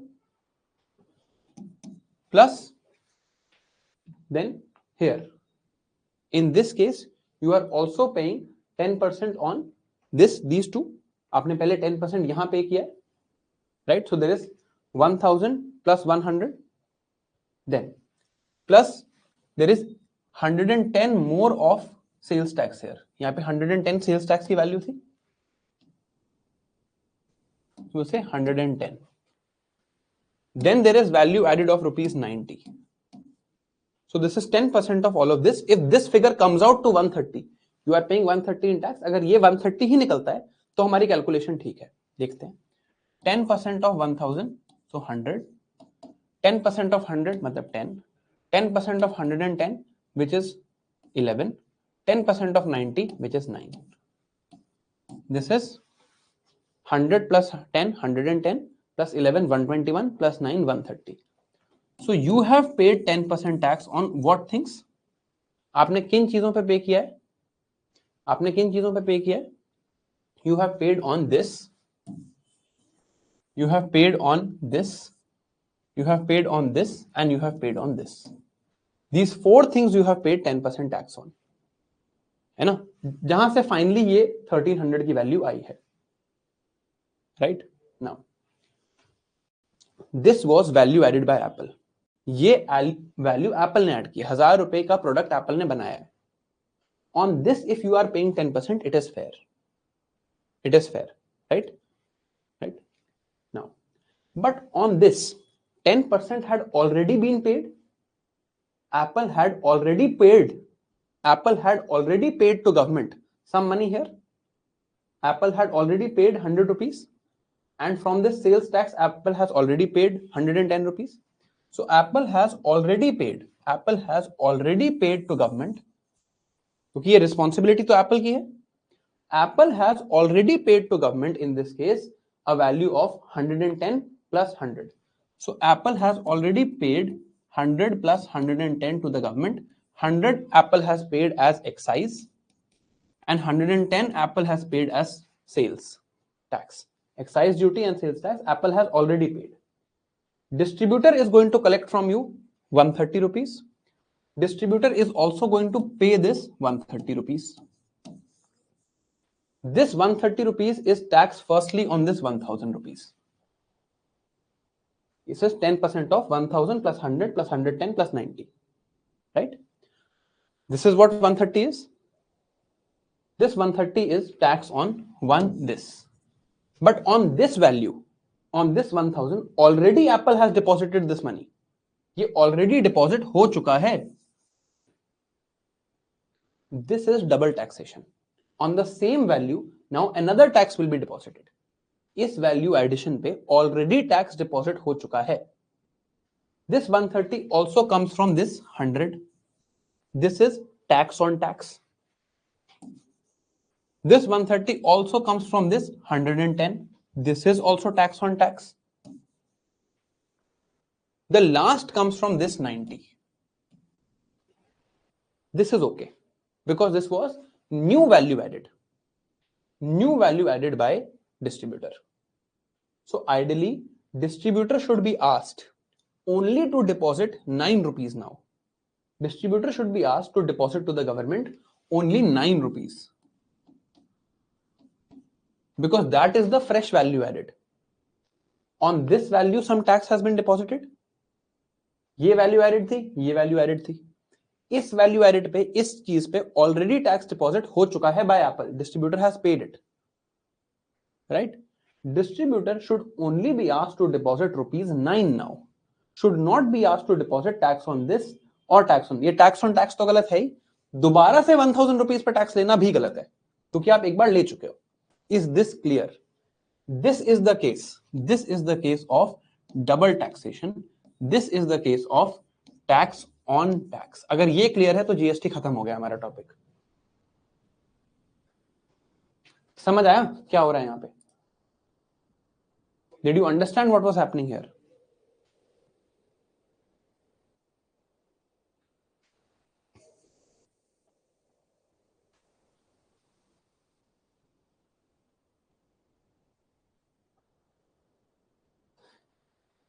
कमल ना कई बार ऐसे कमेंट्स करता है 90% clear, 70. How does it become 90% clear?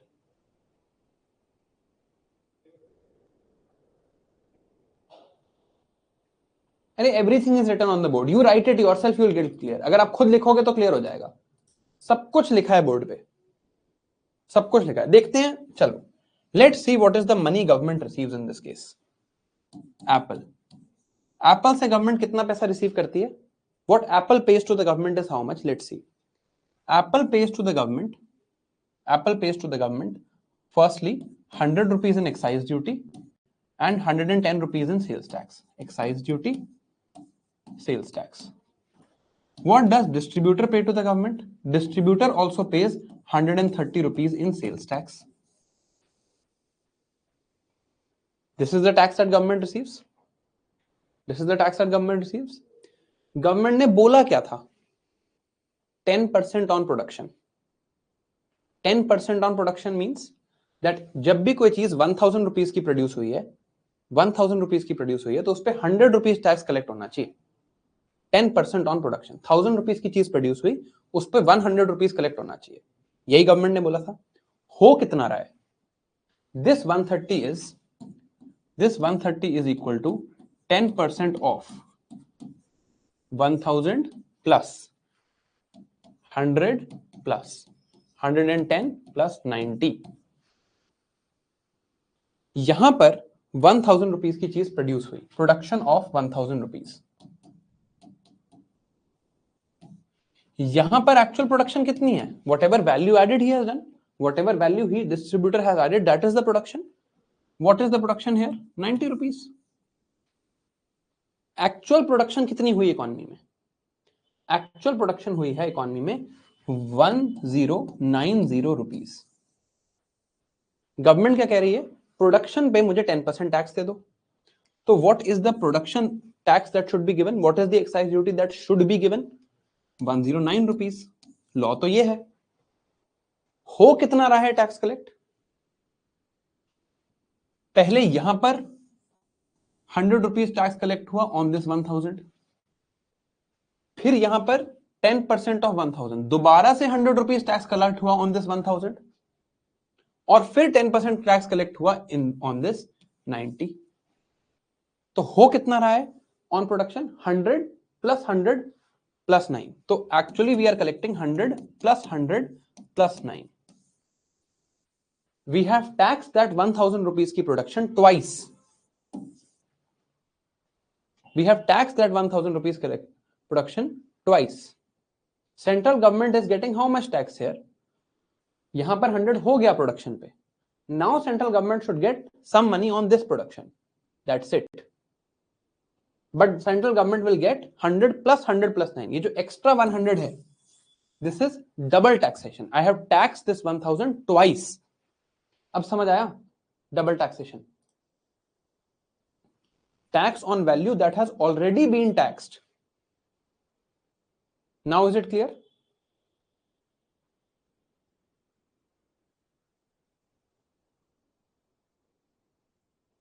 अब तो क्लियर होगा यार।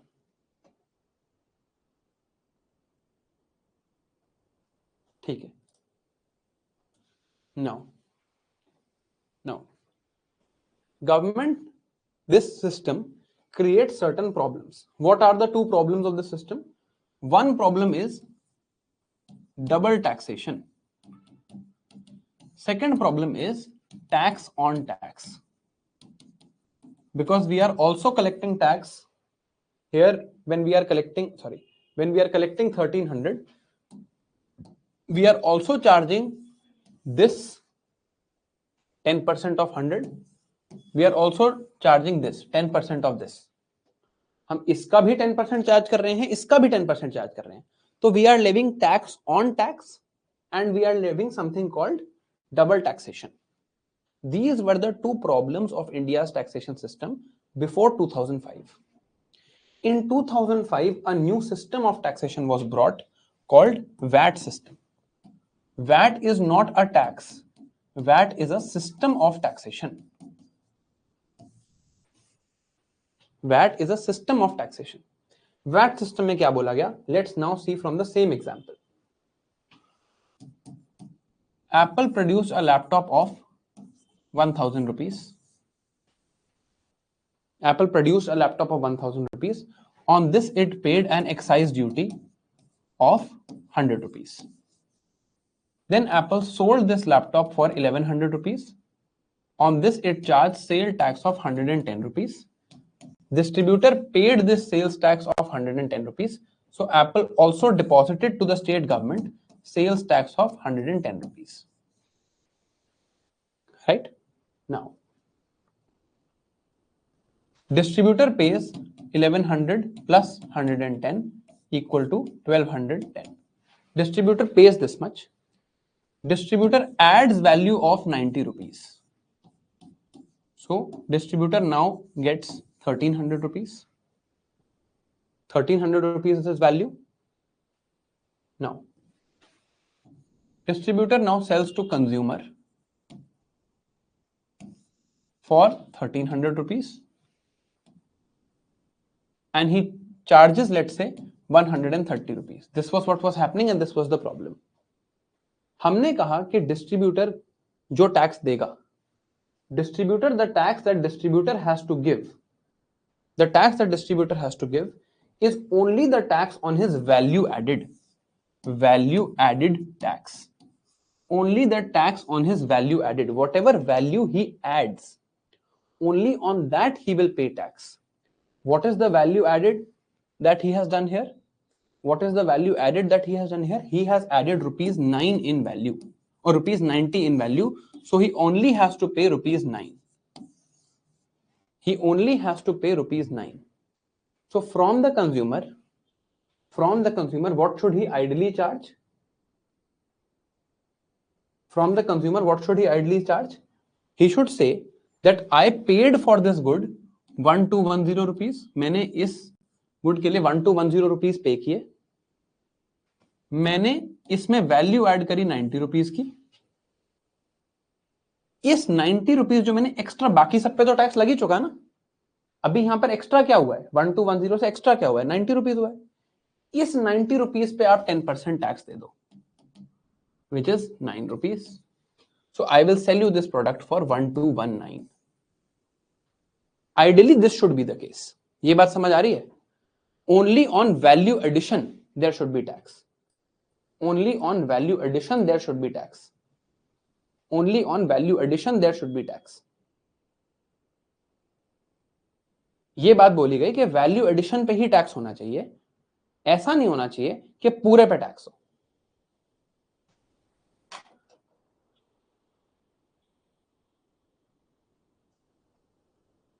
Yeah, it should be 1309. Sorry about that calculation. It should be 1309. 1210 plus 1309. You pay me this much.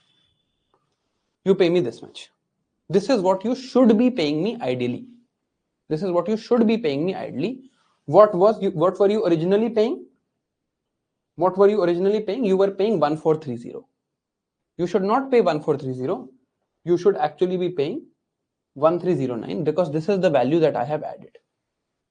Now, इसको अब कैलकुलेट कैसे किया जाए? इसको हमने कंसेप्चुअली तो ये बात मान ली, बट अब करें कैसे कैलकुलेट? बिल ऐसे तो नहीं होता. This is not how bills are created. जब भी आप कोई चीज खरीदते हो, the bill does not say that okay cost of input was this much, value added was this much, therefore tax is only on value added which is 10%. ऐसा तो bill नहीं बनता लाइफ में, राइट? बिल पे क्या होता है, और ऐसा बिल बन भी नहीं सकता. आई am sure you will also understand that such bills can not be made, right? एक तो इससे डिस्ट्रीब्यूटर को हमेशा पहले अपनी खुद की वैल्यू एडेड कैलकुलेट करनी पड़ेगी, which is very difficult to do. कैसे करो आप value added calculate? And then you can't make a bill like this. आपने लाइफ में ऐसा कोई बिल नहीं देखा होगा, cost of input, value added, then this much. This is not possible. और इस केस में अगर ये होगा, right, distributor itself has to calculate value added, which is not possible. तो अब क्या करें? बिल तो 1300 का ही बनेगा. बिल तो 1300 का ही बनेगा, right? In this case also, bill will be made of 1300. 1210 का डिस्ट्रीब्यूटर ने खरीदा and 90 rupees is his profit. Bill तो ये 1300 का ही बनाएगा. बिल अगर 1300 का है, बिल अगर 1300 का है तो sale value is 1300. Sale value अगर 1300 है तो 10% of sales value which is 130 rupees ही टैक्स कलेक्ट होगा. ऐसे ही टैक्स कलेक्ट होगा, आप तो कुछ नहीं कर सकते. तो अब इस प्रॉब्लम को सॉल्व करने के लिए किया क्या? प्रॉब्लम समझ आ रही है कि वैल्यू एडेड डिस्ट्रीब्यूटर खुद कैसे बताए कि मेरी वैल्यू एडेड इतनी है. And this is not how bills are prepared anyway, right? आपने जितने बिल्स देखे होंगे ऐसे नहीं होते. Now understand how to solve this problem. अब इस प्रॉब्लम को सॉल्व कैसे करना है ये समझते हैं. To solve this problem what we will say is that everyone will have an account with the government except the consumer. Consumer को हटा दो, एप्पल का भी और डिस्ट्रीब्यूटर का भी एक अकाउंट होगा with the government. Apple has an account with the government. distributor has account with the government. Apple has the account with the government, distributor has account with the government. Distributor का जो account होगा government में, उसमें क्या लिखा होगा? उसमें दो चीजें लिखी होंगी, tax already paid and tax due. Tax already paid and tax due. ठीक है, tax already paid and tax due. अब इस केस में देखते हैं, अब इस केस में प्रॉब्लम सॉल्व करने की कोशिश करते हैं. What is the tax distributor has already paid? What is the tax he has already paid? When he first gets a bill from Apple, इनको एक Apple से बिल मिलता है, Apple से एक बिल मिलता है. इस बिल पे क्या लिखा है? What is written on this first bill? Apple gives distributor a bill. On this bill, what is written? 1100 rupees. Because वो एक्साइज ड्यूटी को सेपरेट तो नहीं करेंगे. They will write 1100 rupees plus value of sale plus 10% sales tax. 1100 rupees plus 10% sales tax, which is 110. इस bill pay लिखा होगा. ये bill बना है तो this information has gone to central government, it has gone to state government. State government now knows that distributor has already paid a tax of 110 to us. Distributor has already paid 110 to state government. ये चीज इस bill pay लिखी है. Now distributor will give this bill to consumer. Distributor will give a bill to consumer. What will distributor write? Distributor will write 1300 plus 10%. 1300 plus 10%. Now, from here he will collect certain tax. Whatever he writes on the bill, bill making भी अभी हम देखेंगे. He will collect certain money from consumer. He will collect this money in the form of, let's say, tax and whatever is his value added. So he had paid 1210 rupees. He has value added 90 rupees. So he will say 1300. And now whatever bill he makes, जैसे भी वो bill बनाएंगे वो लिखेंगे 1300 plus tax. ऐसा कुछ लिखेंगे, right? Now on this bill, on this 1300, state government will say that distributor has taken a bill of 1300. Bill निकाला है 1300 का. Our sales tax is 10%. Therefore, he has to deposit 130 rupees of more tax. This is now tax due.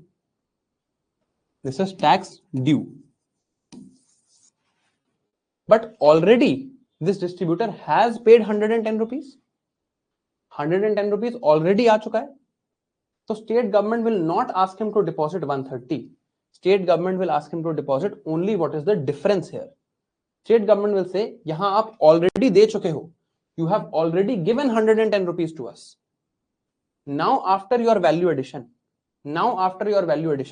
you are charging this much tax, right? इसमें से आप already pay कर चुके हो हमें 110 rupees. You have already paid to us 110 rupees. We are writing this in your account that you have already paid 110 rupees.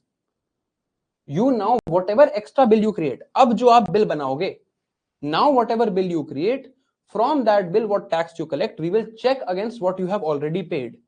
If you have already paid that amount, we will not ask you to again deposit the entire amount. हम आपको पूरा amount दोबारा deposit करने को नहीं बोलेंगे. We will just ask you to deposit what is due, whatever is the difference here. मैं figure यहाँ पर भूल जाओ, forget the figure. Is the concept clear?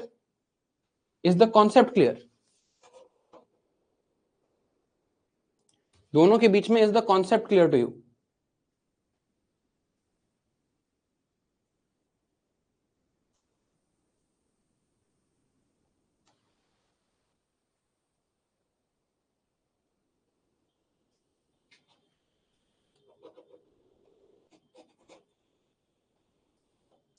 This concept of having this account that you have already paid certain tax on your inputs, आपने अपने inputs पे already certain tax दे दिया है, you have paid certain tax on your inputs, we will only charge now remaining amount of tax, जो भी remaining है हम वही चार्ज करेंगे, we will only charge whatever is remaining. This is called a system of very, very important. This is the whole basis of VAT system called input tax credit. Value of input tax credit.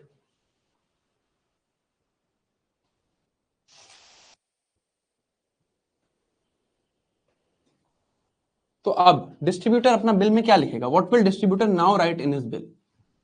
हम bill में कैसे calculate हो रहा है bill, कैसे बन रहा है बिल, वो देखते हैं. Let's understand how the bill is made.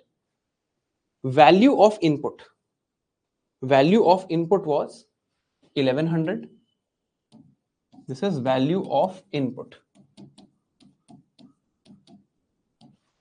जिस वैल्यू पे उसने इनपुट खरीदा 1100. Tax already paid is 110. इसको अलग से लिखते हैं. डिस्ट्रीब्यूटर की बात देख रहे हैं. Tax already paid, he has already paid 110 rupees of sales tax. Tax already paid 110. Value added 90 rupees is his value added. 90 rupees is his value added. What is the value of sale now? He will now prepare a different bill. He will now prepare a different bill. He will say that I am preparing a bill of 1190 rupees.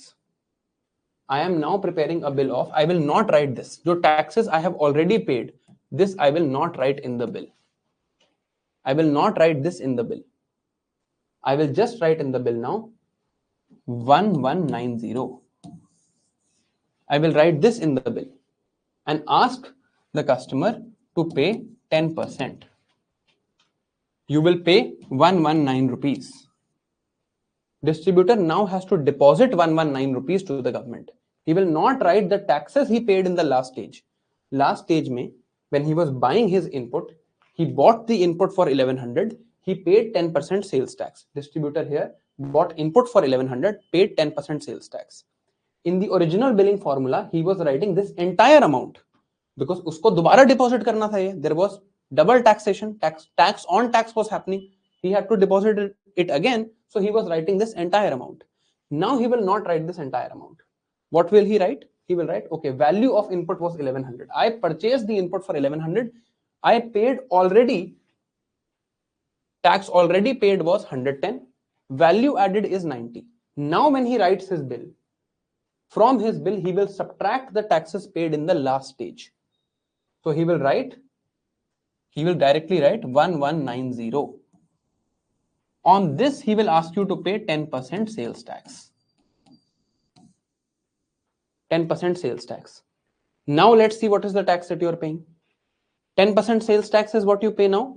So you now pay 1190 plus 119. You pay 119 in tax. Now let's see where this 119 is coming from. अब आप इतना tax दे रहे हो. Distributor collects 119 from you. Distributor collects 119 from you. Distributor के government के account में क्या लिखा है? गवर्नमेंट के डिस्ट्रीब्यूटर के अकाउंट में लिखा है, distributor account says tax already paid is rupees 110. He has already paid this in the previous stage. He collects 119. Tax due 119. 110 already paid. What you have to deposit now? Only 9. Deposit only 9. 9 कहां से आया? 9 is 10% of 90. 10% of 90. तो अब वही tax distributor deposit कर रहा है ज्यादा जो उसकी वैल्यू एडेड है. He is only depositing his value added. He is not depositing the previous taxes paid. दोबारा टैक्स नहीं डिपॉजिट कर रहा, उसने ये चीज बिल से हटा दी. And this is known. Bill ऐसे ही बनता है, बिल में टैक्स अलग से लिखा होता है. तो उसको एप्पल्स ने बिल दिया 1100 प्लस 10%। उसने इस 10% को आपके बिल में इंक्लूड नहीं किया। उसने आपके लिए जो बिल बनाया, उसने आपके लिए बिल बनाया यहां से, distributor make this bill for you 1100, उसने खुद का प्रॉफिट जोड़ा 90 रुपीज का, तो उसने सीधा बिल बनाया 1190 प्लस 10%, 1190 प्लस 10%। तो अब आपने दिया 1190 और आपने टैक्स दिया 119। अब डिस्ट्रीब्यूटर गवर्नमेंट को डिपॉजिट करना चाहता है, already he has paid this much tax, वो दे चुका है इतना टैक्स एप्पल को, already it has paid this much tax, he only has to deposit 9 rupees more and this is exactly his value added of rupees 90। Mathematics अगर clear नहीं भी हुई है तो कॉन्सेप्ट क्लियर हो गया है वैल्यू एडेड टैक्स का। Is concept of value added tax clear? Even if the maths, वैसे तो मैथ्स बहुत आसान है ये,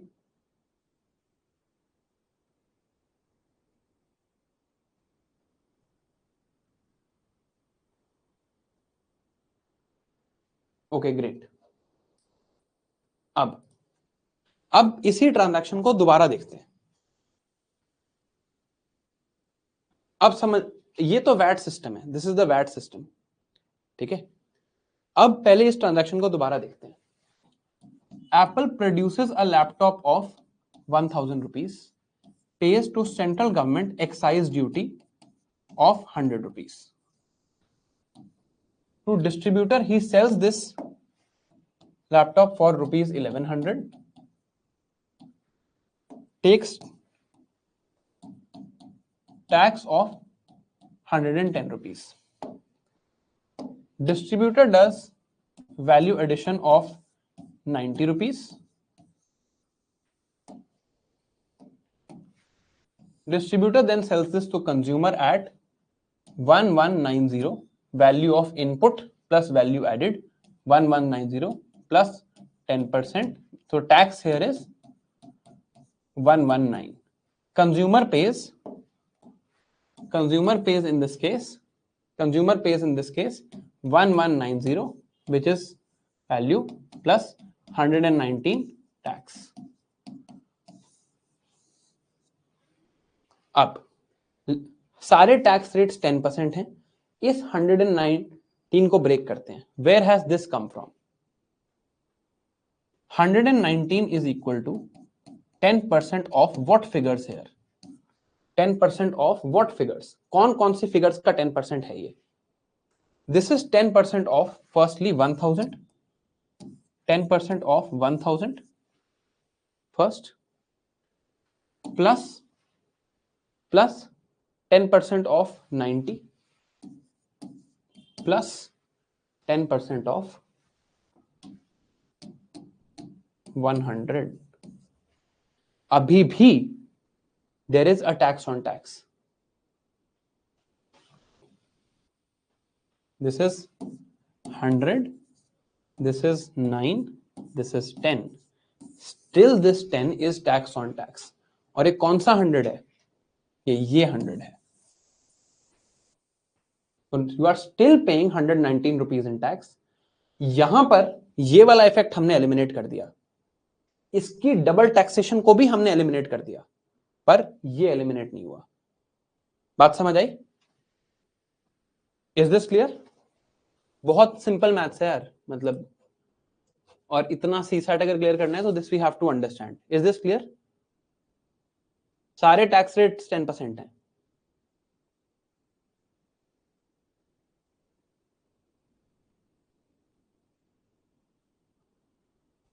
तो अब क्या हुआ है? Now there is still one problem. Central government की जो एक्साइज ड्यूटी थी, उस पे अभी भी टैक्स ऑन टैक्स लग रहा है। Still tax on tax is there, बाकी सारा सिस्टम ठीक है। क्योंकि अगर मैं वैसे देखूं तो इस पूरी ट्रांजैक्शन में हुआ क्या है, what has happened in this entire transaction, मैं वर्ड्स में लिखता हूं। And a company called Apple produce something for 1000 rupees, a distributor produced something for 90 rupees, total was 1090, This was sold for 1090. This was sold for 1090. There is a tax of production. There is a tax of production. There is a tax of sale. Both taxes are 10%. Right? There is a tax of production. There is a tax of sale. Tax of production and tax of sale are both at 10%. But the tax that is actually getting collected, that is at this value. There is also a tax on tax. There is also a tax on tax that is getting collected here, which is unfair. Right? अब ये क्यों हो रहा है? Why is this happening? क्यों हो रहा है ये? This is happening because यहां जो टैक्स कलेक्टिंग एंटिटी है और यहां जो टैक्स कलेक्टिंग एंटिटी है वो अलग है. Who is collecting this tax? State government. Who is collecting this tax? State government.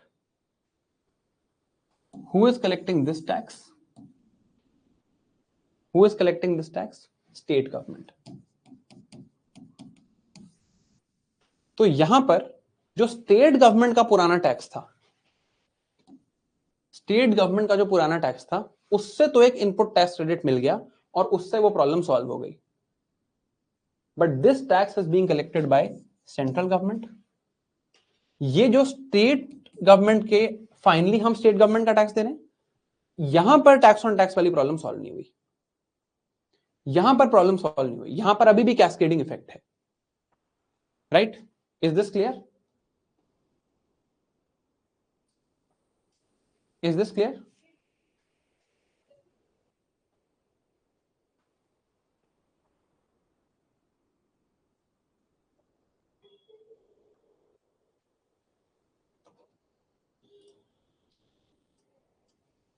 So this was the problem. VAT system में क्या हिसाब किताब था? Now I'll tell you about the VAT system. What was the problem in the VAT system? In the VAT system, अगर मैं VAT की बात करूं तो पहले तो जो इनपुट टैक्स क्रेडिट का सिस्टम था, that was only against the particular tax. आपको सेल्स टैक्स का इनपुट टैक्स क्रेडिट मिला, स्टेट गवर्नमेंट का है, तो आप पुराने सेल्स टैक्स से ही ऑफसेट कर सकते हो उसको. यहां पर क्या हो रहा है? आपको इनपुट टैक्स क्रेडिट मिला था, that's why you are able to offset this.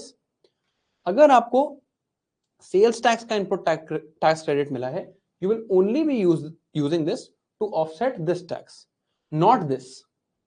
अगर सेंट्रल सेल्स टैक्स का मिला है तो you will only be using it to offset central sales tax.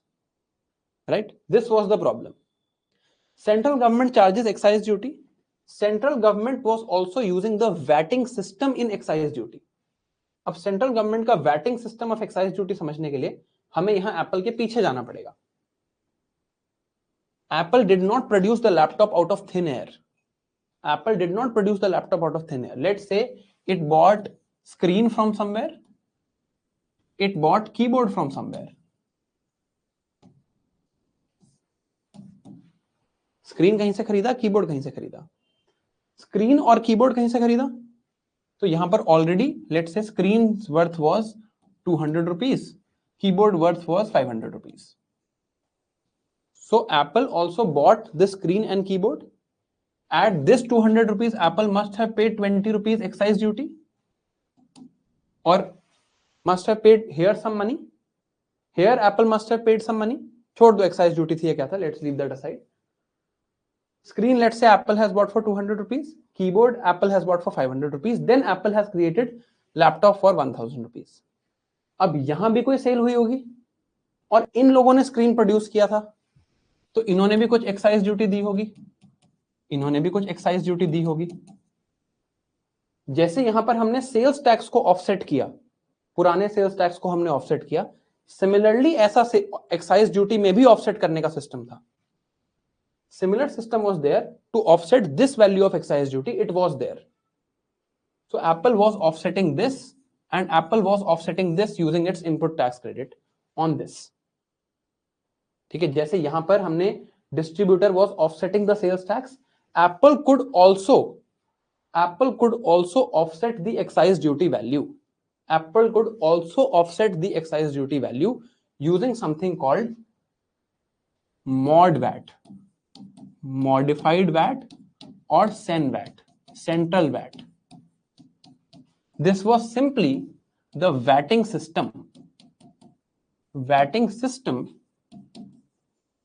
applied to excise duty. जैसे ये वैटिंग सिस्टम है, this is VATing system applied to sales tax. What we have read so far is VATing system applied to sales tax, that only on value addition new tax is given. VATing system applied to sales tax, ऐसा ही एक system यहां पर excise duty के लिए भी exist करता था. तो central government was collecting excise duty, so central government was also making the system called mod VAT or sen VAT. This VATing system applied to excise duty. Excise duty is also indirect tax. Indirect tax पे आप ये input tax rate का system लगा सकते हो.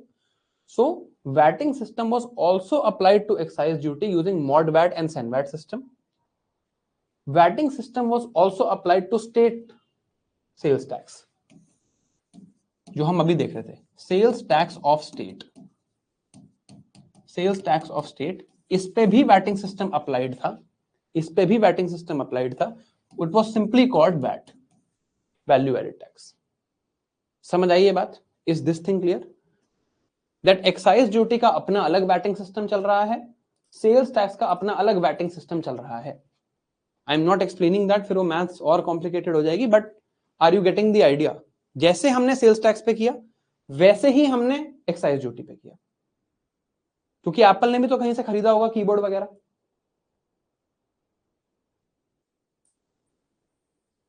ठीक है. अब प्रॉब्लम यहां क्या थी? इस सिस्टम में एक ही प्रॉब्लम है. इस सिस्टम में प्रॉब्लम यह है कि यहां का जो इनपुट टैक्स क्रेडिट मिलता है, एप्पल को कुछ इनपुट टैक्स क्रेडिट तो सेल टैक्स का मिल रहा है. देखो एप्पल किस टाइप के टैक्सेस भर रहा है.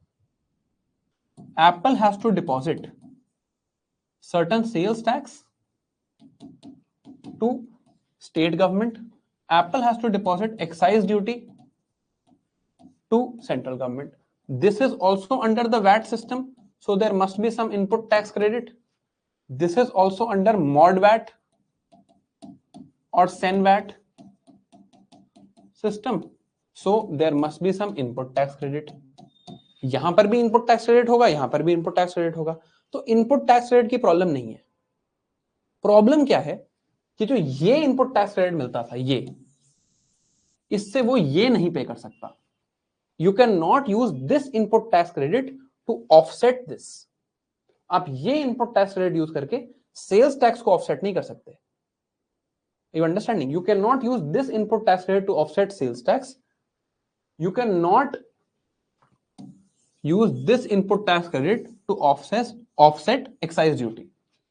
आप इस input tax credit से excise duty offset करोगे, आप इससे sales tax को आप offset करोगे. क्यों? क्योंकि दोनों की authorities अलग हैं. ये सेंट्रल गवर्नमेंट के अकाउंट में है, ये स्टेट गवर्नमेंट के अकाउंट में है. This is in the state government account. Apple has account with state government. This is in state government account. This is in central government account. You can't use this to offset this. You can't use this to offset this. ऐसे ही Apple एक central sales tax भी collect करेगा. Apple will also collect central sales tax. देगा अगर interstate sale करता है तो. This account will be with central government. This is also under VATing system. यहां पर भी इनपुट टैक्स क्रेडिट मिलेगा, but again you can not use this to offset this or offset this. Now this was creating a problem. This was creating a problem. आपके पास excise duty का input tax credit इकट्ठा हुआ है, but आप उसको use नहीं कर सकते ऑफसेट करने के लिए सेल्स टैक्स को. ये बात समझ आई कि आप अपने उसी इनपुट टैक्स क्रेडिट से ऑफसेट कर सकते हो. You can only offset using the input tax credit of that particular tax. Sales tax का आईटीसी अलग, एक्साइज ड्यूटी का आईटीसी अलग.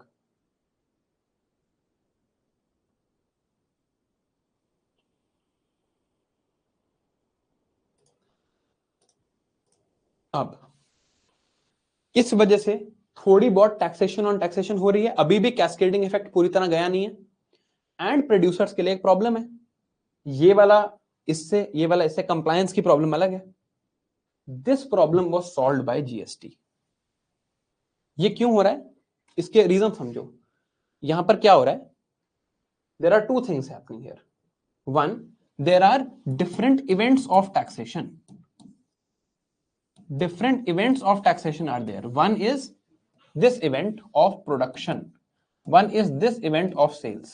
Different events, and there are different authorities. One event, one authority is center, one authority is state. Because of different authorities and because of different events, you could not use income tax, input tax credit to offset other taxes. Different events and different authorities.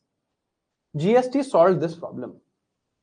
GST said that now the only event of taxation is sale. There is only one event of taxation,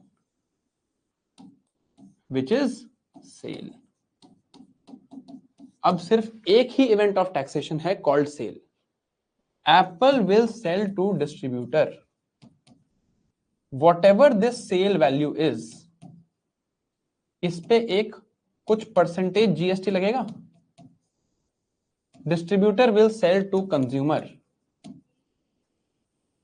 इस पे एक cell value है, इस पे कुछ percentage GST लगेगा. पहले तो there is only one event of taxation, only one, which is sale. No tax on production, only tax on sale. ये जो जीएसटी अब कलेक्ट होगा, यहां से जो जीएसटी जो निकलेगा, you will get a GST here. This will be distributed between central government and state government. जो जीएसटी कलेक्ट होगा उसी को हम सेंटर और स्टेट में डिवाइड कर देंगे. यहां पर जो जीएसटी कलेक्ट होगा उसी को हम सेंटर और स्टेट में डिवाइड कर देंगे. So even the last problem of multiple events being there was solved. तो अब देखते हैं कि जीएसटी सिस्टम में ये कैसे अप्लाई होगा. What happens in the GST system. Same transaction in GST system. Apple creates a laptop of 1000 rupees. Any event of taxation? No. No event of taxation. Apple sells this to distributor. Apple sells for 1000 rupees, takes tax let's say at 20%. तो कितना tax collect किया Apple ने? 200. Apple has paid 200 to government. Distributor adds value. Distributor adds value of 90 rupees. What will distributor write on bill now? Value of input. Distributor will write value of input. He will write value added, but he will not write previous taxes. पुराने tax को नहीं लिखेगा. So he will now write on this bill value of 1090. At 1090, you will now let's say pay 20% tax. मान लो आपने यहाँ पे 20% tax दिया. 20% is just for illustration. You gave 20% tax here. This is 218 rupees. So you will now pay. You pay 1090 plus 218 rupees. You will now pay 218 rupees. 20% is just for example. You pay 218 rupees now. Okay. Now when you pay 218 rupees, what will distributor's account look like? What will distributor's account look like? Distributor's account will look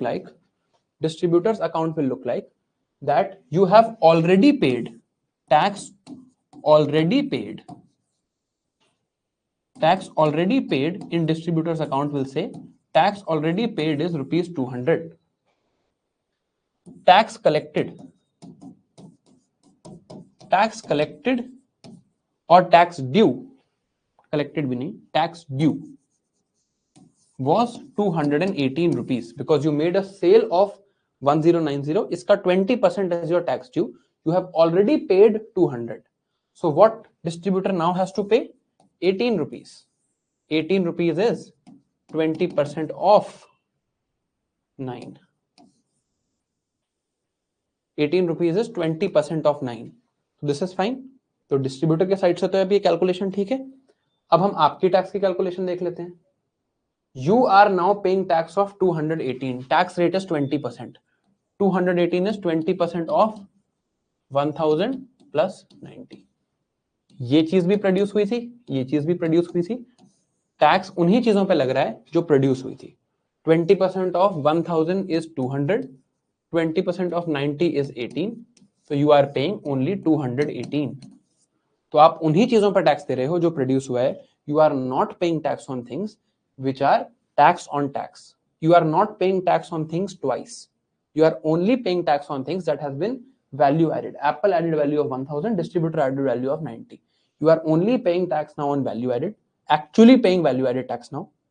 ठीक है, there is one event, तो distributor is also paying on same, और अब 20% पे uniform taxation है, इसी को central state government में डिस्ट्रीब्यूट कर दिया जाएगा. इस system of GST clear? GST क्या आया, क्या था और क्या करा उसने फाइनली? Is this clear? बहुत ज्यादा टाइम लग गया हमें ये समझने में, but I hope now you will not forget.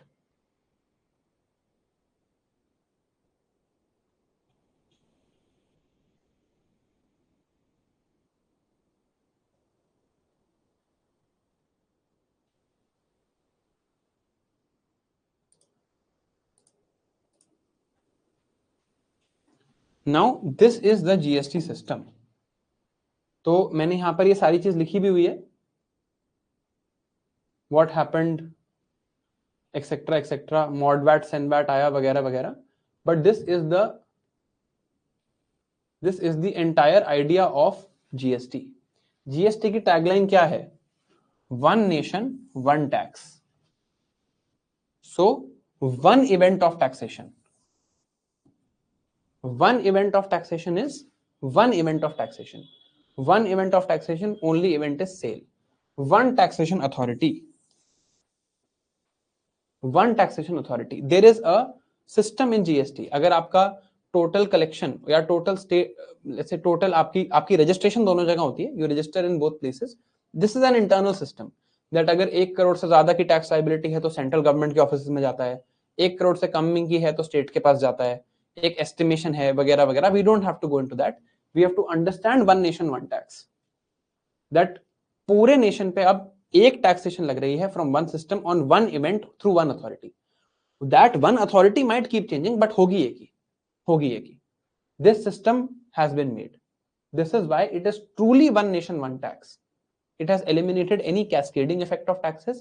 It has eliminated all sorts of various other tax on tax, double taxation burden, etc. That is why it is a huge and hugely successful reform. Now, your homework today is to read about GST from Lakshmikant. इसका एक polity का भी angle है. This is a huge victory for federalism also. There is the GST Council. जो लोग हमारे foundation course में हैं और पॉलिटी क्लास पहले देख चुके हैं, उनको वो ऑलरेडी पढ़ चुके होंगे. अगर आप फाउंडेशन कोर्स में हो और आप 2026 के लिए प्रिपेयर कर रहे हो, you are going to read it anyway. आपको ये पढ़ाया जाएगा, right? But this is a huge victory for federalism because centre and states have come together in one place. Therefore this is a huge victory for federalism. और federalism के topic में भी GST इसलिए बहुत इंपॉर्टेंट रहता है. So we will read it from Laxmikanth once. एक बार उसको रीड करेंगे और समझेंगे what is the GST council. ये चेंजेस करने के लिए कुछ कॉन्स्टिट्यूशनल अमेंडमेंट्स की गई. We will read those changes, then read this document once, you will understand everything. Okay, now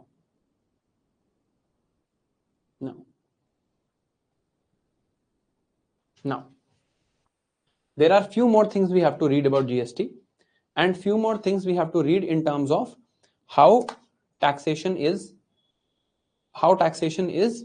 done to ensure there is no tax evasion. कि आप tax जो आपकी लाइबिलिटी है आप उससे बच के ना भागो, उसके लिए भी कुछ प्रोविजंस हैं. we'll read them today only, called anti profiteering. this we will read first, then we will, हमने लैफर कर्व तो पढ़ा ही था. we'll read tax elasticity, then we'll read something called revenue neutral rate, GST compensation cess, GST composition scheme, double taxation avoidance agreement, general anti-avoidance rules, advanced pricing agreement, and place of effective management. These are all terms that are related to avoiding of tax evasion. Now, one more thing we'll read here called tax deducted at source, TDS. TDS. Okay. Now, now, now. Before we start this, I'm going to give you a slightly long break of 5 minutes. जो भी आपने अभी तक लिखा है उसको एक बार read कर लो. देखो, the mathematics is not important because mathematical question हमें नहीं आएंगे, हम सीए का एग्जाम नहीं दे रहे हैं. We simply have to understand that now there is only one event of taxation, one authority of taxation, no cascading effect of taxes, no double taxation. This is what we have to understand. I hope that is clear. वो हो गया होगा amply clear अब. I'm giving you 5 minutes. जो आपने मेरे साथ लिखा था उसको देख लो. Then we will read just these clauses and we'll end today's class. ठीक है, देख लेते हैं एक छोटा सा.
Now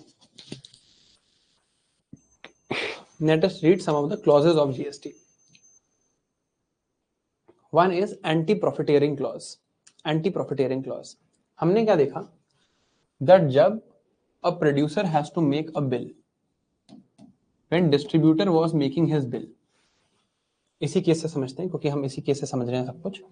Distributor is making his bill, his value added is ₹90, his cost of input is ₹1000, right? He has already paid 200 rupees GST here, right? In your bill, what should he write? He should write 1090. So he should write input cost and his profit or value added. इसको मिला के इसको लिखना चाहिए 1090. He should not write simply. He should write this value and then charge you 20%. Now, distributors करते क्या हैं? What do distributors do which is illegal? They will write complete 1200. They will write 1290 and from here charge you 20% tax. This is what they will write on the bill that is given to you. आपको bill pay ये लिखेंगे. They will give you a fake bill. They will write this on the bill, right? The actual bill that they submit to the government, on that bill they will write this. So this is the bill they are giving to government. This is the bill they are giving to you. इससे हुआ क्या? Ideally ये सारा GST का system हो क्यों रहा था? ताकि जो कंज्यूमर है, the person who is the consumer, they should not pay tax on tax. They should not pay double taxation. But they have written this. Now you are paying tax on tax. You will pay 20% on this 200 and you will pay 200 for the second time. So you will pay double taxation also and you will pay tax on tax also. But this is the bill distributor will submit to government. So जो यहाँ पर extra पैसे हैं, now you are paying this money 1290 plus 20%. What does distributor have to deposit to government? Only 218. जो extra उन्होंने आपके fake bill पे लिखा, this is the fake bill given to you. जो extra आपके fake bill पे लिखा गया, that distributor will keep in his pocket. Distributor will keep this in his pocket. तभी आपने देखा होगा, बहुत बार आप मोबाइल फोन खरीदने जाते हो, especially if you are buying it from a local place. If you are buying it from a local place, you will see a lot of times they will be able to offer a lot of discounts to you. They will be able to offer discounts to you only because they are making these fake bills. Of course, they can reduce their own profit also, वो भी हो सकता है, but ये भी कर सकते हैं वो. Now, क्या हुआ? The benefit of GST did not get passed on to you. And the distributor engaged in profiteering. Now, there are two terms. One is profit. One is profit. Profit कमाना is not illegal. Profit कमाना is ethical, legal. Profit कमाना एक producer का right है. Profiteering is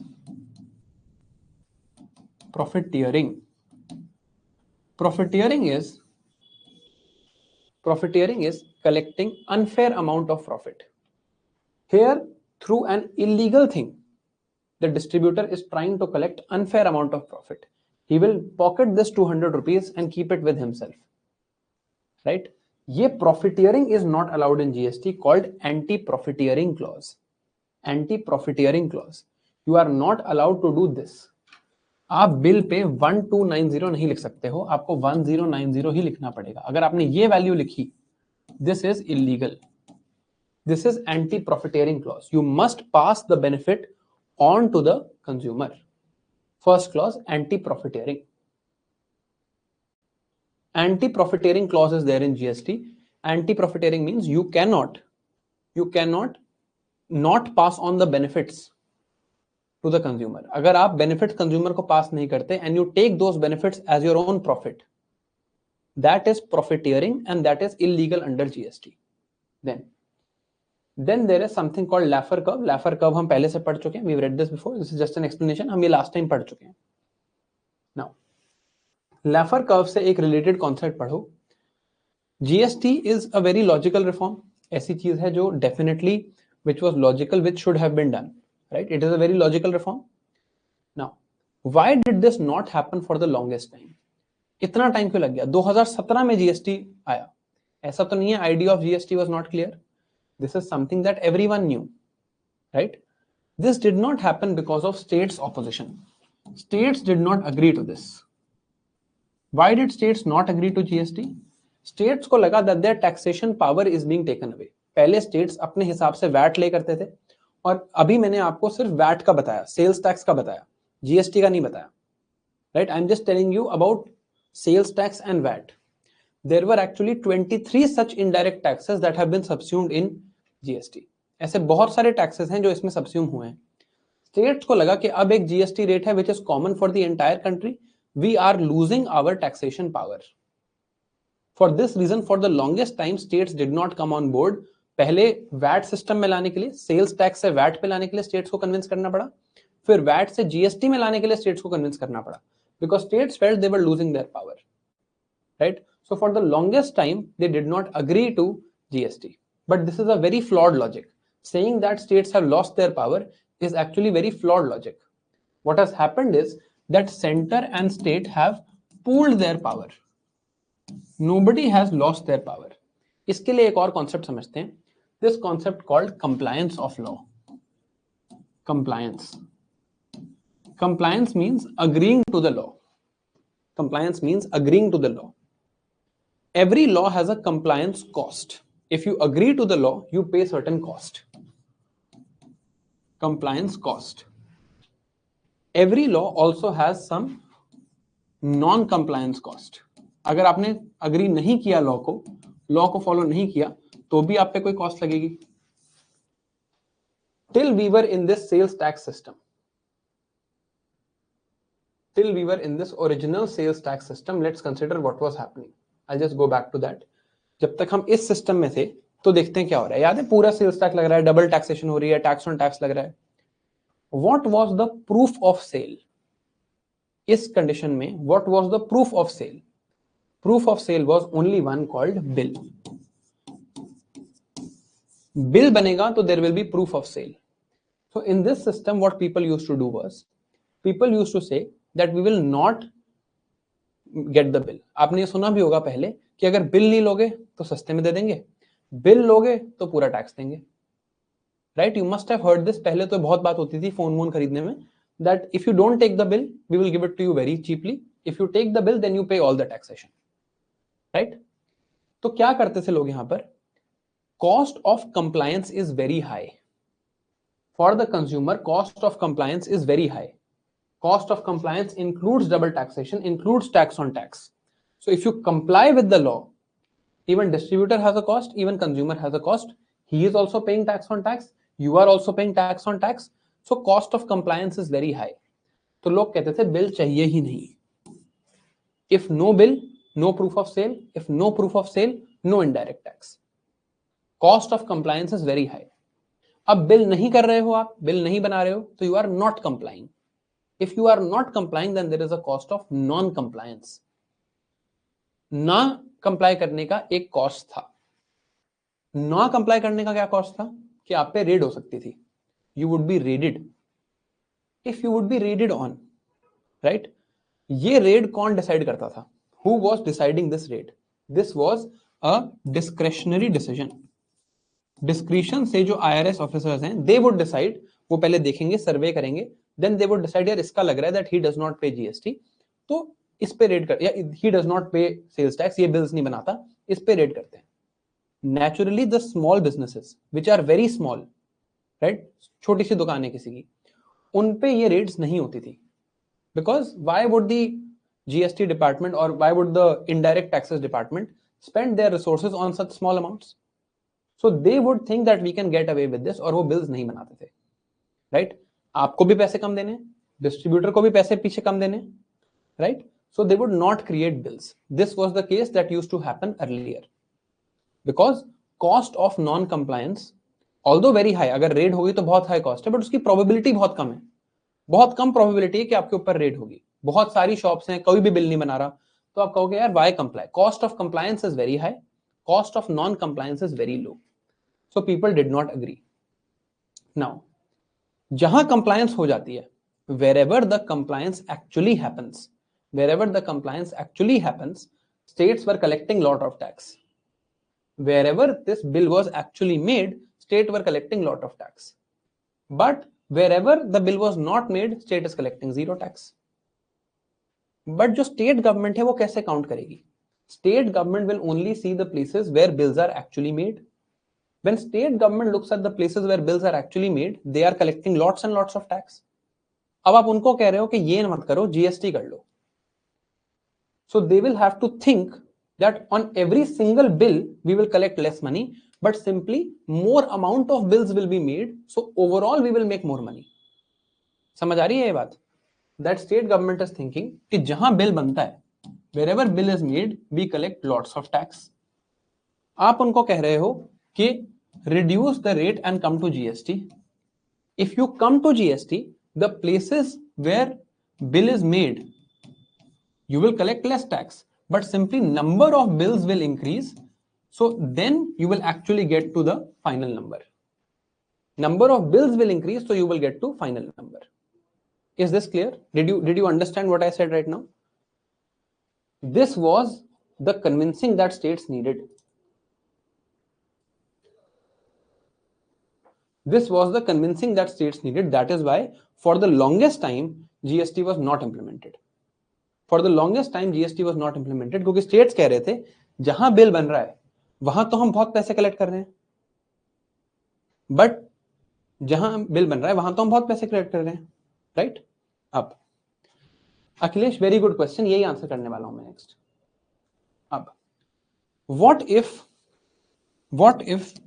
then states got convinced, finally states got convinced, etc. What if still bill is not made? What if still bill is not made? अब भी bill नहीं बने तो क्या करें? हो सकता है अभी भी कोई बिल ना बनाए जीएसटी बचाने के लिए, और हो भी रहा है ऐसा तो नहीं है कि 100% कंप्लायंस है. But earlier how was non compliance determined? पहले कैसे नॉन कंप्लायंस होती थी? Earlier how was non compliance determined? Earlier non-compliance was the indirect taxes department would have its discretion. They would survey and they would raid. अब जो system है, अब GST में non compliance कैसे है? In GST everyone actually benefits from making the bill.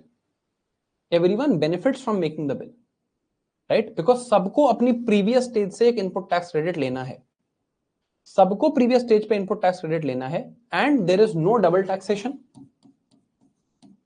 There is no tax on tax. तो let's say earlier the compliance, earlier जो ये सेल्स टैक्स वाला सिस्टम था, सेल्स टैक्स, एक्साइज ड्यूटी, ये वाला जो सिस्टम था, any firm that was operating in let's say 3 states would have to submit some 400 forms. 3 states में अगर आप submit, you are working, you would in this system have to actually submit 400 forms. Now under GST there are only 4 forms: form 1, 2, form 3A, form 3B. There are only 4 forms. So cost of compliance has reduced. Comply करना बहुत आसान है. अब non compliance की बात करते हैं. Now what is happening? You have an account with the government. आपके पास एक अकाउंट है गवर्नमेंट के साथ, और सबका है, एप्पल का भी है, डिस्ट्रीब्यूटर का भी है, ऐसे करके. And this is not the 2 stages. पहले भी कुछ होगा, प्रोड्यूसर, रिटेलर से, डिस्ट्रीब्यूटर से भी रिटेलर होगा, फिर कंज्यूमर होगा. So all of these people now have accounts with the government. Even if one of them says that we are depositing tax, किसी एक ने बिल बनाया and they say we are depositing tax, and आगे let's say Apple says we are going to deposit the tax, हम क्यों अपना वो करें, we are going to deposit all the tax. Now where will we check whether someone has given the tax, not deposited the tax? We will check in these account books. So it will be checked on a system. A computer will be checking it. So it is much easier to spot कि Apple ने तो tax deposit किया, ये कह रहे हैं कि Apple ने टैक्स डिपॉजिट नहीं किया, राइट? डिस्ट्रीब्यूटर कहता है मैंने बिल दे दिया, रिटेलर कहता है मैंने नहीं दिया. All of them have accounts and all of them are linked on the system. Since all of them are linked on the system, now it is a systemic detection. पहले कैसी थी? पहले discretionary detection थी. Now in GST there is system based detection. अब system पे सबके accounts हैं, सबके इनडायरेक्ट टैक्सेस, सबके इनपुट क्रेडिट्स एक जगह पर आ रहे हैं. So now there is systemic detection. In the case of systemic detection, it is much easier to say that non-compliance is happening. So cost of non-compliance now. Cost of non-compliance is very high. Cost of compliance has become lower. Therefore, GST leads to better collection of taxes. Still there are places where GST is not complied to. अब कोई small business था, पहले वो कोई भी form नहीं भर रहा था, अब उसे 4 फॉर्म भरने पड़ते हैं. So they will say we are not doing it, but the chances, it's a game of probability. Chances of people complying to GST are much more. Chances of people complying to GST are much more. Is this clear? ये बात समझ आई?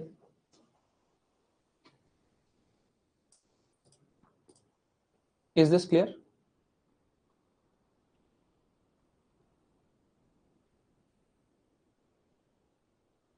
Because of this, GST's chances of compliance are much more. Now,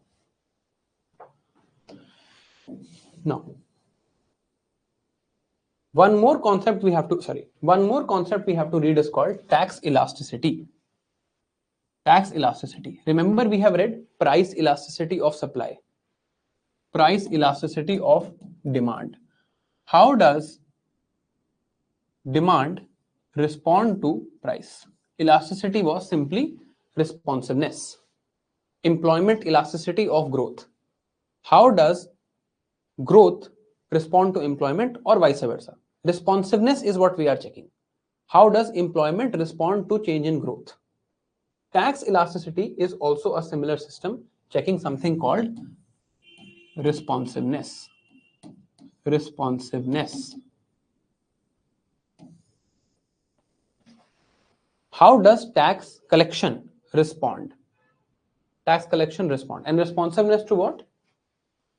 Responsiveness to either change in tax system. अगर हमने नया tax system लगा दिया, this could be one thing. I could check responsiveness to GDP growth. अगर India की GDP growth हो रही है तो टैक्स कैसे respond करेगा? All of this is checked in tax elasticity. Something like earlier I was in sales tax system. Now I am in GST system. How has my tax collection responded? मेरी tax collection कैसे respond करी है? This could be one thing. One thing could be my GDP is growing by 1% every year, or my GDP is growing by 10% every year. What is the change in my tax collection? When my GDP was 100 rupees, government used to collect, let's say, 10 rupees in tax. Now when GDP is 200 rupees, GDP has increased by 100%. What is the change in tax collection? ये हम पहले देख चुके हैं employment elasticity of growth में. So tax elasticity of growth can also be said. Tax elasticity of change in system, tax elasticity of structural changes, that can also be said, right? That is tax elasticity. Just the name is important. ये term कभी देख लो तो you should not get confused. Now,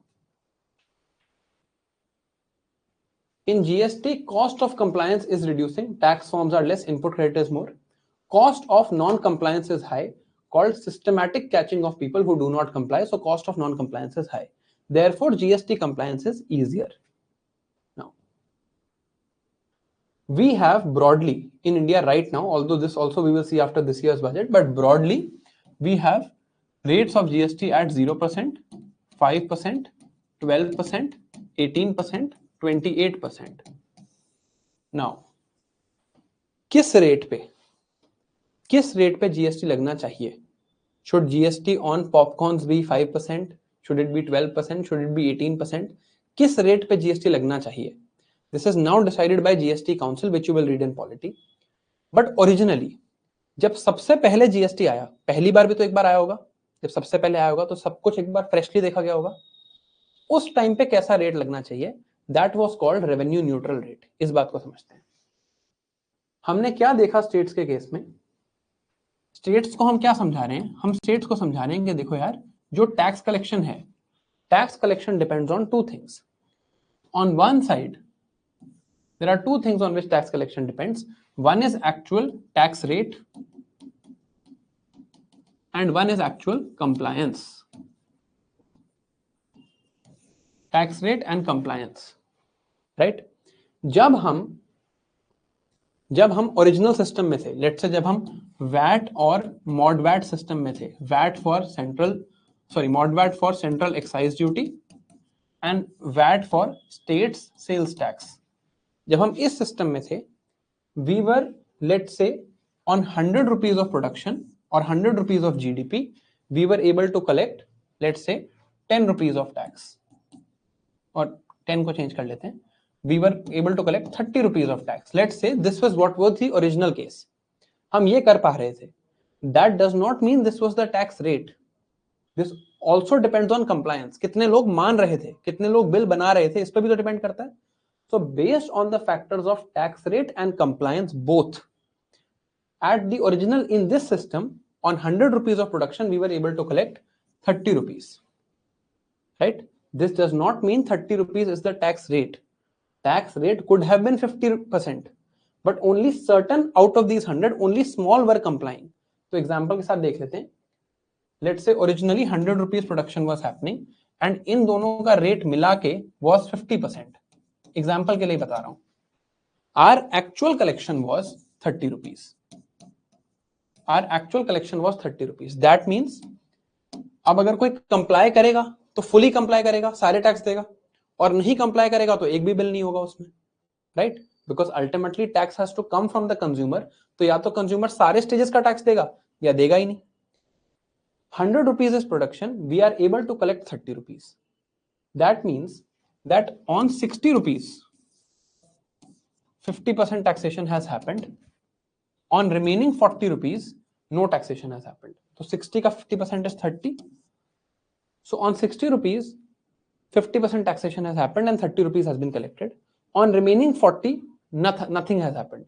Therefore, tax rate is 50% and compliance is only being done by 60 people out of 100. Therefore, we are able to collect this. अब जब हमें GST का tax rate decide करना है, we have to decide what tax rate should be there in GST. What will we do? We have to take into account this factor. How much will compliance increase? Right? We said that whatever tax rate will be putting for GST, that should be a revenue neutral rate. Revenue neutral. What does this mean? What does this mean? Revenue neutral rate. Revenue neutral rate means that पहले mod VAT and VAT on sales tax, इससे हम 100 rupees से 30 rupees collect कर पा रहे थे. So now, even now, in the new GST system, we will make a system that should be able to collect from 100 rupees 30 rupees only, ताकि consumers पर ज्यादा बर्डन ना आए. हम इतना रेट कलेक्ट कर पा रहे थे पहले, अब भी हम इस हिसाब से बनाएंगे. Earlier the tax rate was 50% and 60 out of 100 people were complying. We estimated that with GST the compliance will get higher. Now maybe 90 people will comply, so we can reduce the rates. अब हम rate को reduce कर सकते हैं. हमें 100 में से 30 collect करना है, हम रेट रिड्यूस कर लेते हैं, right? So now if 90 are complying, on 90 the rate will be there and we have to get to 30. So we can say somewhere around 35% can be the rate. तब भी the revenue that we are overall collecting, the tax revenue that we are overall collecting will stay neutral. Because revenue collection depends on two things, tax rate and compliance. So I can say that tax revenue collected depends on, is proportional to compliance and tax rate. Tax revenue collected is dependent on compliance and tax rate. We want to keep this tax revenue collected constant. इस basis पे we will decide the rates. we want to keep this constant. This is going to increase, therefore we can keep this down. इसको we can keep down. Oh, sorry, ulta. My bad. Tax revenue we want to keep constant. Compliance will increase, therefore we can keep tax rate down. तो हम tax rate कम कर सकते हैं because compliance increase होगी. Now you need to know कितनी compliance increase होगी और आपको एस्टिमेट करना पड़ेगा. पहले से तो नहीं पता. It will be an estimation. For this Arvind Subramanian task force was made to answer what should be the rate of GST based on increase in compliance and depending on revenue neutrality from the previous system, we will decide the GST rates now, right? This is revenue neutral rate. Now, up. Second thing is GST compensation cess. Cess surcharge I'll teach you tomorrow. Last topic in taxation, cess and surcharge. GST compensation cess. अभी compensation cess नहीं पढ़ते. Let's read compensation scheme. GST compensation scheme. What was GST compensation scheme? Before implementation of GST in 2017, states were collecting VAT. Right? States were collecting VAT. अब states को convince करना था कि आप please GST पे shift हो जाओ, आपका रेवेन्यू कम नहीं होगा. स्टेट्स को यही तो डर है कि जो हम टैक्स कलेक्ट कर रहे हैं वो कम हो जाएगा. जीएसटी में रेट्स भी आप कम करोगे, रेवेन्यू न्यूट्रल रेट लगाओगे, कंप्लायंस बढ़ेगी. You are saying compliance will increase. I am not convinced. So central government came up with a different scheme. Central government said, we will give you GST compensation scheme. What is this scheme? Central government says, let's say you are a state. एक state का example लेते हैं. Let's say Haryana. Haryana is a state. Haryana today in 2016, Haryana collected 10,000 rupees in its indirect taxes. Indirect taxes से Haryana collected 10,000 rupees in 2016. 2017 से GST आना है. Central government gave this promise to Haryana and all other states that we will assume that if we were in the same system, अगर हम VAT mod-VAT system में रहते तो आपका जो टैक्स कलेक्शन था वो 14% से इंक्रीज होता रहता every year. So if you were collecting 10,000 this year, next year you will collect 10,000 plus 1,400 equal to 11,400. Then you will collect 14% of this. So we will assume that for the next 5 years, your tax collection would have kept increasing by 14%. हम ये assume कर लेते हैं कि अगर GST नहीं आता तो आपकी VAT से जो tax collection है वो 14% हर साल बढ़ती रहती. आप जीएसटी लगा लो, you implement GST. In case after GST in case your collection is less than this figure. ऐसे करके एक 2017 की फिगर आ गई, ऐसे करके एक 2018 की फिगर आ गई, एक 2019 की फिगर आ गई, एक 2020 की फिगर आ गई, ऐसे करके सारी फिगर्स आ गई. If after implementation of GST you do not get this figure, GST implement करने के बाद if you don't get this figure, we will compensate the remaining amount. हम कॉम्पनसेट कर देंगे. You don't believe that compliance will increase, we are sure compliance will increase, so you go for this scheme. आपका हमने 14% is a very high number. Tax collection में 14% increase is very high number. So they said that we will compensate you if this is not the figure that you achieve. This was GST compensation scheme. Now, this scheme was made saying that if in these numbers there is a shortfall, center will compensate the states.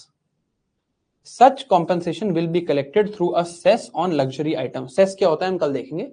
जब हम कोई luxury items खरीदेंगे तो central government हमसे cess collect करेगी. उस cess के amount से स्टेट्स को कॉम्पनसेट कर देगी 5 साल के लिए 14% ग्रोथ रेट अज्यूम करके. अब हुआ क्या इसमें? Till there was no Covid, GST actually started getting implemented from 1 July 2017. तो इस डेट से काउंट किया था. Till there was no Covid, state governments were collecting lots and lots of money. They were collecting lot more money than their expectations. The moment Covid came, GST collections went down. When GST collection went down, states went to center and said, you have given us compensation scheme, now pay us the compensation. Central government said that this compensation was in case GST collection is down because of compliance, not that GST collection is down due to an act of God, which is COVID-19. तो अब दोनों के बीच में झगड़ा शुरू हुआ कि ये कंप्लायंस की वजह से नहीं हुआ, ये तो कोविड की वजह से, सबका रेवेन्यू डाउन है. State said but you had promised. Then an agreement was reached that one, central government will borrow certain money and give to states as interest free loan. Don't have to go into this, purana issue hai.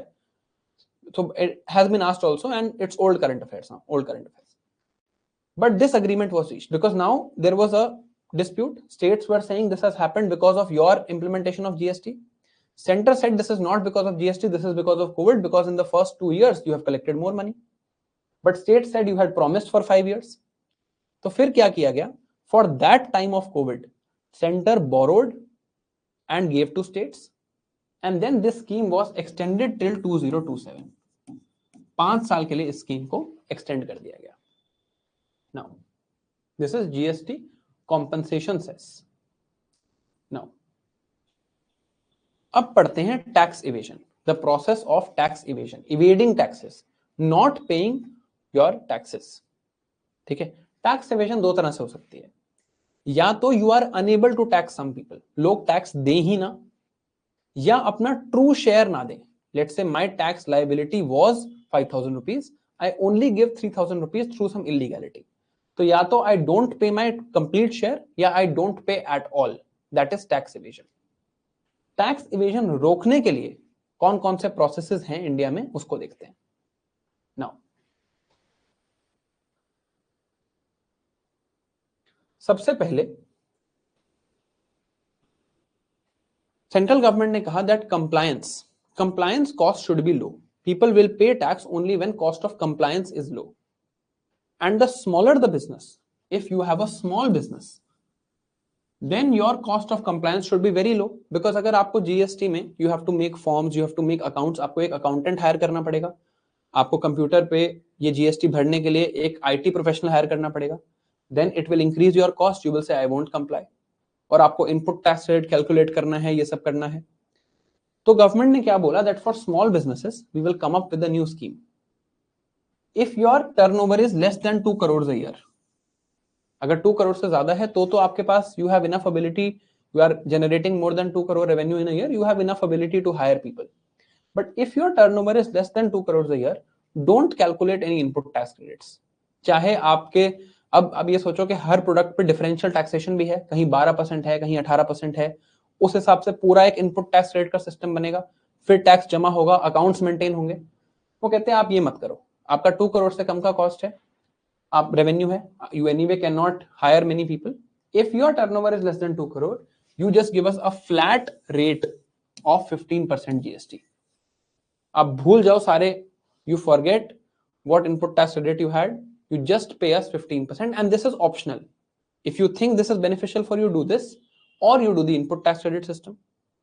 This system was also proposed, cost GST composition scheme. वो compensation था. This is GST composition scheme. अब ऐसी schemes आती हैं तो लोग जुगाड़ करते हैं. तो लोगों ने क्या जुगाड़ किया? I am a, let's say, owner of a business that has 10 crore revenue. 10 crore का रेवेन्यू है. I want the composition scheme. There is a 10 crore revenue. I want composition scheme. I want that I should only pay 15%, otherwise my liability is getting higher. I will split my company into 5 small companies. And now all of them are doing 2 crore business each. And in पे अब मैं 15% दे दूंगा. So my actual liability becomes 15% of 10 crores, which is lesser than my actual liability. This is one of the examples of an incentive to keep someone this is basically someone voluntarily keeping their company small, because the incentive is against growth.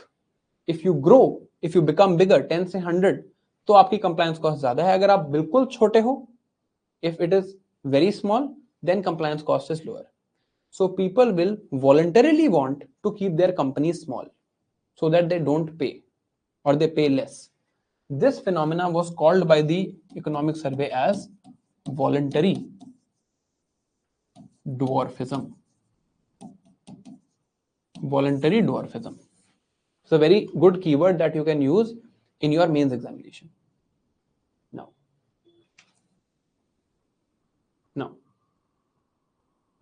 we are now left with double taxation avoidance agreement, related party transactions, and general anti-avoidance rules. Along with this, we are left with 2-3 topics like cess and surcharge, e-way bills, etc. But I'll stop here today. Tomorrow we will do these small topics. I think first 30 minutes it will take. Then we'll move on to international economics. ठीक है? I hope आपको आज जो पढ़ा है वो समझ आ गया हो. I have taken this much time to teach you GST simply because it is complex and almost everybody mugs this up that input tax credit है, cascading effect नहीं है. But this logic should have been clear to you ताकि आपको रटना ना पड़े. So tomorrow we will continue from here. We will read things like tax reduction at source and some things जो यहाँ पे बोर्ड पे लिखी हैं. And after tomorrow we will continue with international economics. I think one class maybe for international economics or 1.5. So either tomorrow or on Wednesday we will end. So thank you for your patient listening. I'll see you now tomorrow at 10 a.m.